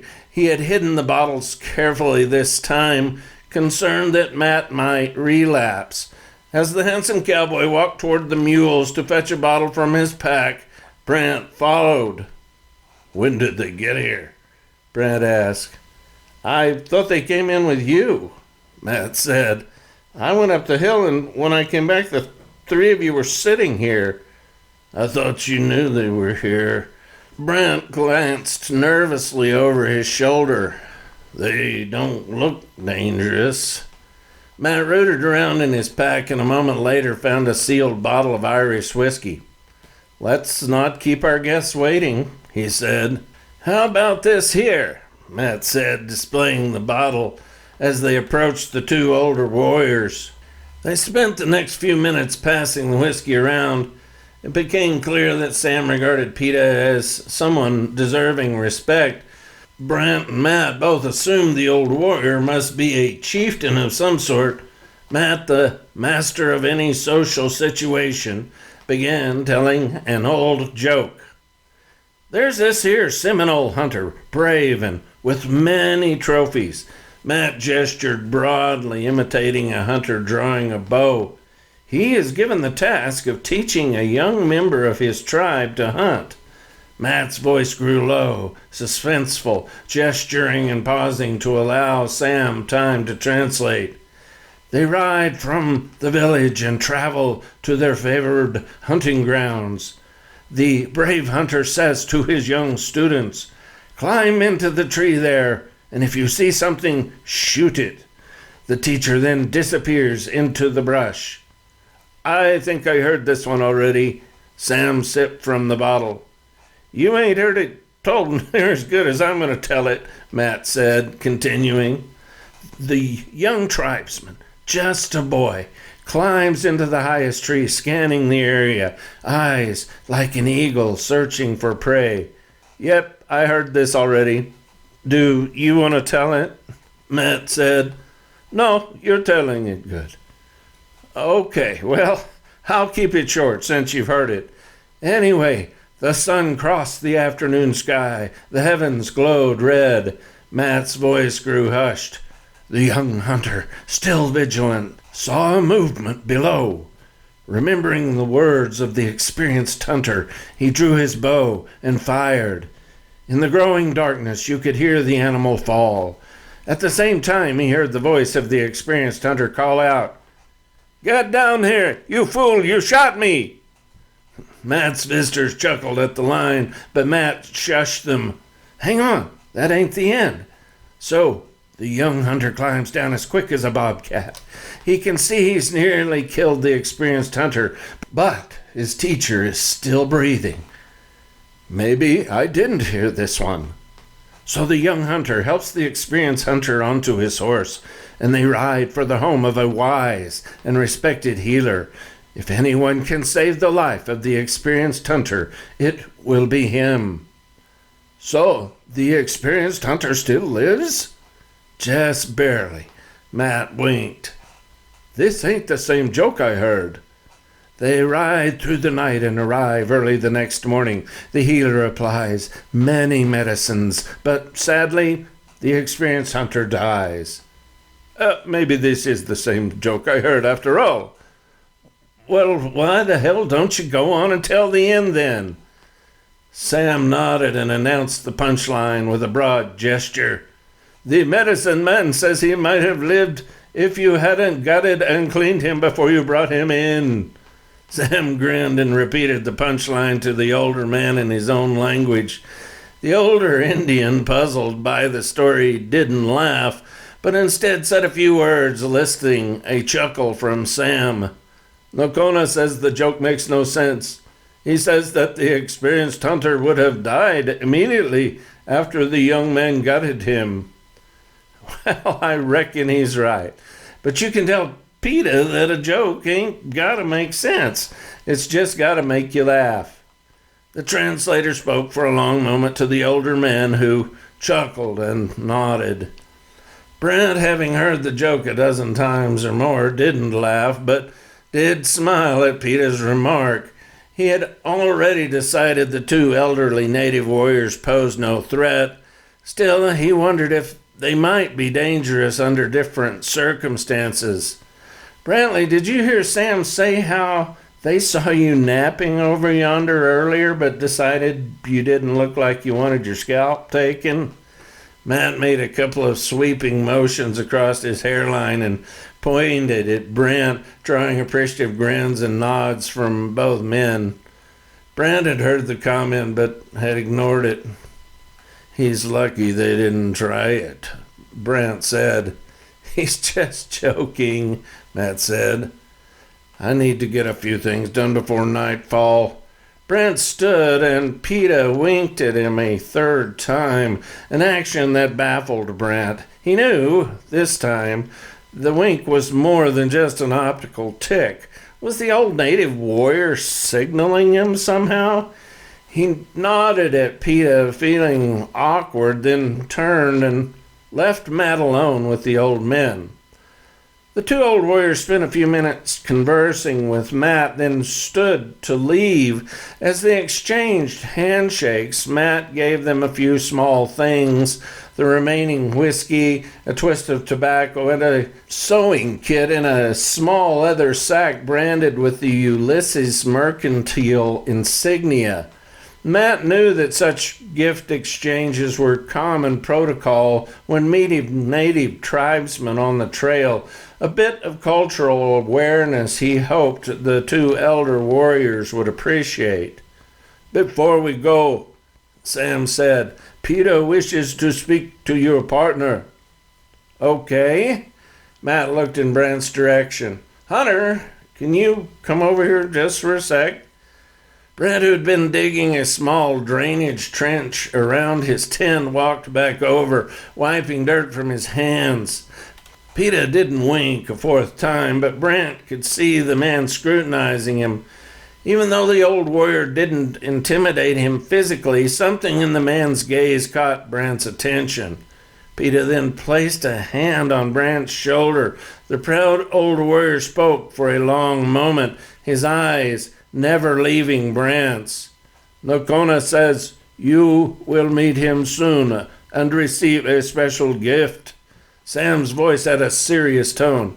"Peter says his time is near, and when you meet, he will guide you to your spirit animal." Sam said nothing more, and a moment later the two older men disappeared onto a game trail leading into the brush growing alongside the creek. "That last was a little odd," Matt said. "What did he say about a gift?" "You got me." Brant recalled something from his dream from earlier. There had been a mountain lion and a line of Indian teepees alongside a stream. How had he forgotten that?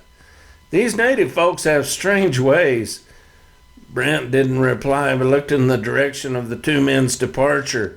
He wondered if his dream was connected to the old warrior.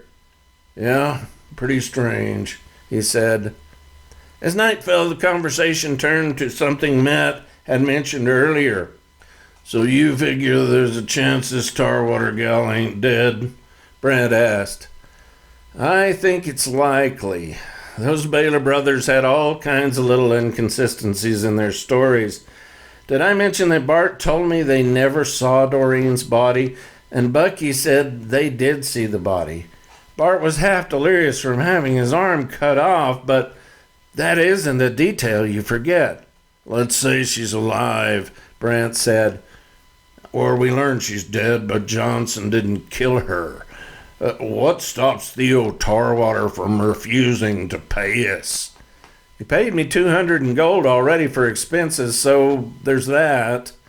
Our contract says that if we bring Johnson in, Tarwater will pay us, even if the courts find the colored feller didn't do the killing." "We're talking about a colored man here. Like as not, there won't even be a trial.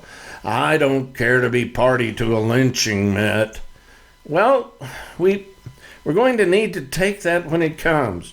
"Do you think Tarwater's the kind to hang a colored man without a trial? Some folks would just as soon kill a black man as look at him." Matt nodded, but couldn't think of a satisfactory reply. He had already been thinking about Cecil Johnson and the possibility the man might be innocent. He also knew that breaching a contract with a man as rich and powerful as Theo Tarwater might lead to problems for them down the road. Chapter 10. A Dead Mule and an Errant Shot.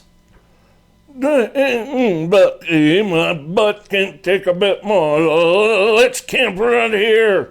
After traveling for over 6 days across unbroken prairie, the tempers of both of the Baylor brothers had grown short. Bart, especially, still stinging from the loss of the bacon, spent a great deal of time complaining. "We ain't shopping for wasting another hour. I'm looking for a pleasant place to put down for a day or two. We need to rest the mules. The one on the left has me worried. He's been favoring his front right leg. If one of these animals comes up lame, we'll be in a fix for sure." "Well, I sure as hell wouldn't complain about resting for a day or two. I say we head back to Abilene. I think those Indians give us bad direction." "We discussed this 100 times. If you have a better idea about the directions, then spit it out." "Well, why don't we go over to one of these forts? Hell, we saw at least 700 Indians, and ain't one of them had any idea about where we're going. Maybe we could talk to a white man about it. That old feller yesterday seemed to think Johnson was living with some folks called the Skogies or some such," Bucky grumbled. "Well, hell, then let's go straight to them Skogies, why don't we? Hell, I heard they're living off in that direction somewhere." Bart waved his arm in a wide circle. Your negative attitude is about to wear me out. Why don't you stop your yapping? Why don't you make me? I'm about to. Bucky snapped the reins, causing the mules to bolt. Dang it, Bart roared. Stop the wagon, I'll walk it from here. I'm tired of your driving and farting and driving and farting. You got no call to say anything about the stinkers. If you hadn't let them Indians take our bacon, we would have something to eat other than beans. I'm sick of hearing about the dang bacon. Was I supposed to get us both scalped over a side of salt pork? Slow this wagon down. Bart reached across and jerked at the reins. One of the animals stopped abruptly while the other bucked, then jerked hard against the traces. The wagon surged and then let out a tremendous creaking sound. A second later, the two left wheels rose slowly from the ground. A moment after that, thanks to the incline, it became obvious the entire wagon was going to roll onto its side. The two brothers launched themselves from the buckboard, flailing to avoid cactus and an inopportune mesquite. When the wagon came to a rest on its right side, the two mules, tangled in the rigging, stood in a state of snorting uneasiness as Bucky and Bart squared off. You darn fool, I'm going to kick your tail. Bucky swung wildly, but Bart ducked and drove his shoulder into his brother's midsection. They did a brief off-balance sumo grapple, collided with the wagon, then fell to the ground where they rolled around groaning and cursing for the next half minute. Then it was over. 45 seconds into the fight, Bucky and Bart lay on their backs staring at the sky, both men panting desperately. Dang fool, Bucky said. You're the fool for volunteering in the first place. Yeah, well, if you wouldn't drive the dang wagon so fast, we wouldn't have landed on our side. Our supplies are all spread out on the... Just shut up, Bart. You're the one got us into this mess, and you ain't done nothing but whine. Well, sir, if you hadn't given up all our bacon, I wouldn't be whining half so much. If I ate another bean, I'm liable to shit. Would you shut the hell up about the dang bacon? They tussled for an additional 5 seconds, then again lay panting on their backs. They exchanged a few breathless curses, then, for over a minute, said nothing. Finally, Bucky said, You remember how Papa used to get them pains in his shoulder when he gets all riled up? Then he'd get it so he could hardly breathe? Yep. Doc said it's something that happens, well, to folks that's heavy and all. Said it was something to do with Daddy's heart. Yep. You ever get them pains in your arm? Bucky asked. I get short of breath, but I ain't had no pain in my arm. Bucky nodded, massaging his left shoulder. The pair might have remained there for several minutes, but the mules, still tangled in the reins and traces, began bickering between themselves.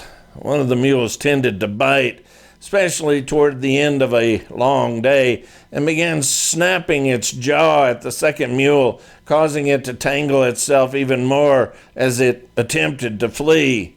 Shit!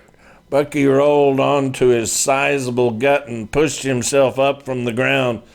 Bart followed suit, and soon both men were back on their feet, quieting the mules and examining the buckboard. As fortune would have it, the wagon hadn't sustained any significant damage, but one of the mules seemed hobbled. Bucky examined the animal's hooves, nodding his head despondently. He's got a split there in his left rear hoof. This ain't good. Can he still pull some? I reckon he'll have to, or else we'll just use the one and let this one wander along behind. Dang, he was our best puller. Should we camp for the night and let that leg rest a spell? Well, so we could do that, but it's early yet and we need water. Been a couple of dry days. They righted the wagon, hitched the lame mule behind, and things were fine until they came to a ravine. The variation in their pathway wasn't especially challenging. They had pulled through worse, but both men worried that the single healthy mule lacked sufficient power to get them up the opposing side. Bucky climbed down and walked into the gully, examining the slope. We got to load up what supplies we can on the good mule and walk it from here. Walk it? Bart exclaimed. We can't go walking cross country. We ain't built for long spells on foot. How the hell do you suggest we cross this here gully? We could get behind the wagon and push her along while the mule pulls. Won't work. Without that other mule, we can't do it. Why did you come this way? I came this way 'cause we're traveling easterly. See, now we're back on that again. Why easterly? For all you know, we were 3 miles from that mule farmer's house when that bunch of Comanches sent us off in this direction. You put your trust in a pack of bacon-stealing savages. Just leave it be for once. We might be able to get up the opposite side there by using rocks to chalk up the wheels every few feet. I sure hate to leave Mr. Tarwater's wagon behind. We can't walk all the way to Abilene. Plus, Mr. Tarwater will likely make us pay for it if we come on without it. Oh, yeah, he will. Crossing the ravine proved to be as difficult as Bucky had imagined.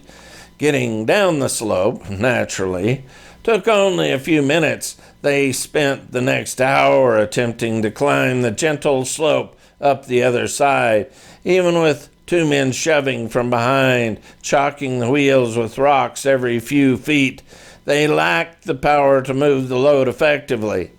About 2/3 of the way up the slope, they came to a raised bit of embankment.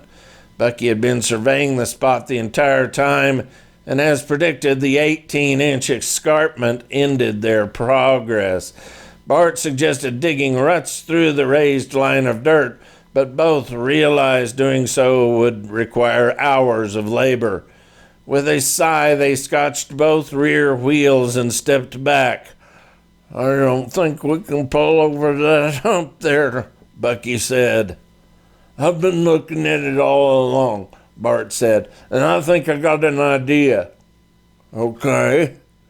I was thinking we could tie a line round yonder hackberry and hitch up the lame mule up top on the level ground. We could fix up a slip knot in the rope so when we make a little ground, we could take up the slack. We got at least 100 feet of rope. Bucky considered his brother's plan. What's the mule doing up top there? Bucky squinted at the hackberry, then spat a gob of tobacco juice onto a grasshopper. Just for extra leverage. He'll be pulling too, but since he's on level ground, he won't have to get too much weight on his sore foot. Maybe one of us could get up there with the other mule just to keep it soothed down. Bucky calculated the distance and angle between the tree and the wagon and decided the plan might work. The hefty twins rigged their winch line and hitched the lame mule at the top of the incline. Bart complained a bit more about the bacon, saying, "A little hog grease would be handy to lubricate the rope. Feel free to trim a slice off your fat gut," Bucky replied. "Funny. You ready down there?" Bucky called down to Bart, who waited behind the wagon. Bart waved to indicate his readiness. Amazingly, when Bart gave the reins a slap, the wagon surged forward, and the front wheels bounced over the 18-inch rise. Unfortunately, the force of the violent bump sent shockwaves through the wooden frame of the cart, and with a wrenching sound, the right rear wheel cracked. The sound was so loud, even Bucky at the top of the hill knew something had happened. Before either of them could do anything, the wagon tilted precipitously. Then the broken wheel screeched and separated from the axle. Bart shouted frantically, grabbing the healthy mule and scrambling to scotch the remaining wheels. Bucky came lumbering down the hill, too far away to help. A moment later, the wagon let out a second screeching sound and slipped several feet back down the hillside. "Scotch the dang wheels!" Bucky panted. With a near superhuman effort, Bart managed to get a rock behind the left front wheel. The wagon shuddered to a sudden stop, but the scotch didn't hold. The wagon shifted again and rolled over the rock. Ropes and reins and mules and men started down the hillside. For a moment the wagon gained speed, but just as it seemed the thing would roll all the way back to the bottom of the ravine, it came to a sudden and shuddering halt. The rope line tied to the hackberry at the top of the hill had done its job. Unfortunately, the rope had also pinned the lame mule against the hackberry tree in a most hideous way. Both men saw immediately the mule's spine couldn't possibly bend at such an odd angle. For the next 30 seconds, a strangled braying came from the poor equine's throat. A sound so terrible, both men shuddered in horror. Bucky scrambled back up the hill, pulling himself along with the shivering taut rope. He was trying to decide if he should cut the line when the animal's deafening braying died away to a pitiful mewling. Then the animal went limp and silent, its seemingly lifeless body still supporting the entire weight of the wagon 30 yards down the hillside. Bart managed to unhitch the good mule, then, obtusely, he secured the animal by tying it to the rear of the wagon.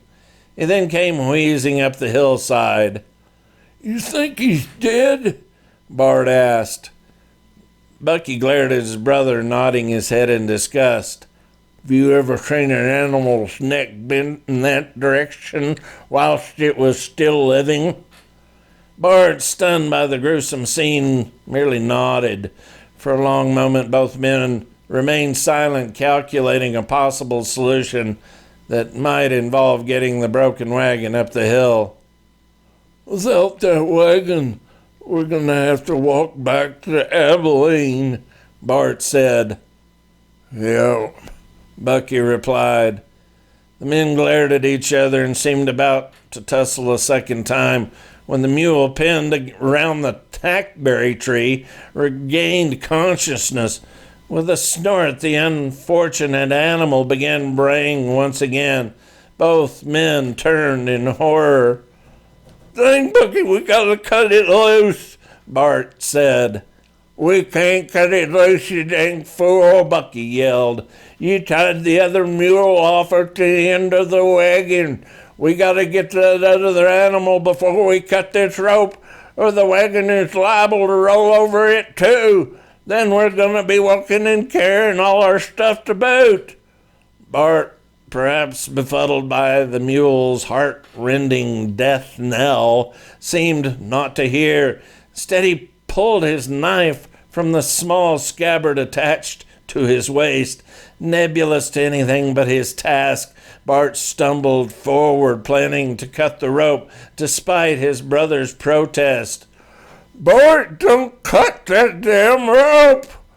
Unfortunately, Bart, perhaps deafened by the mule's screeching, didn't pause. The hemp lariat had gained the hardness that often comes to such ropes after a few months of service, and didn't cut easily. Even so, Bucky could see the line wouldn't last long with Bart sawing on it. Once the rope was cut, the wagon below would roll over the second, still healthy mule, leaving them without any means of carrying their gear. In an instant, Bucky drew his pistol and shot his brother in the right forearm. It should be noted that Bucky, an avid fan of Western stories where men with sidearms occasionally disarm an attacking marauder with a gunshot, did not intend to shoot his brother in the arm. When Bucky pulled his gun, he envisioned shooting the knife cleanly from Bart's hand. Later, as his brother's condition worsened, Bucky would point out repeatedly that he had only missed by a few inches. With a surprised groan, Bart dropped the knife and sank slowly to the ground. "Why the hell did you do that?" he asked. Bucky didn't answer, but instead walked down the hillside to release the second mule. In the meantime, the injured mule atop the hill continued to cry out, its death call fluctuating between a coughing honk and a hideous bray. Bart lay on his back on the ground, his head swimming as he looked in a distant, detached way at the blood oozing from the bullet hole in his forearm. 5 minutes later, Bucky, completely winded and leading the healthy mule, arrived back atop the hillside, gathered Bart's knife from the ground, and cut the line. They watched as the wagon on 3 wheels lurched, then rolled, then crashed to the bottom of the ravine. Bucky drew his pistol and placed the barrel against the temple of the now collapsed but still braying mule and put the animal out of its misery. Bucky looked at his brother, then at the dead mule, and then at a stand of cottonwood trees still a mile away. He had been hoping to make it to the trees that evening. With a deep sigh, he strode back down the hillside and loaded what he could onto the remaining mule. They would rest for a day or two, then head back to Abilene. Perhaps in that time, they could come up with a story to explain the loss of the wagon.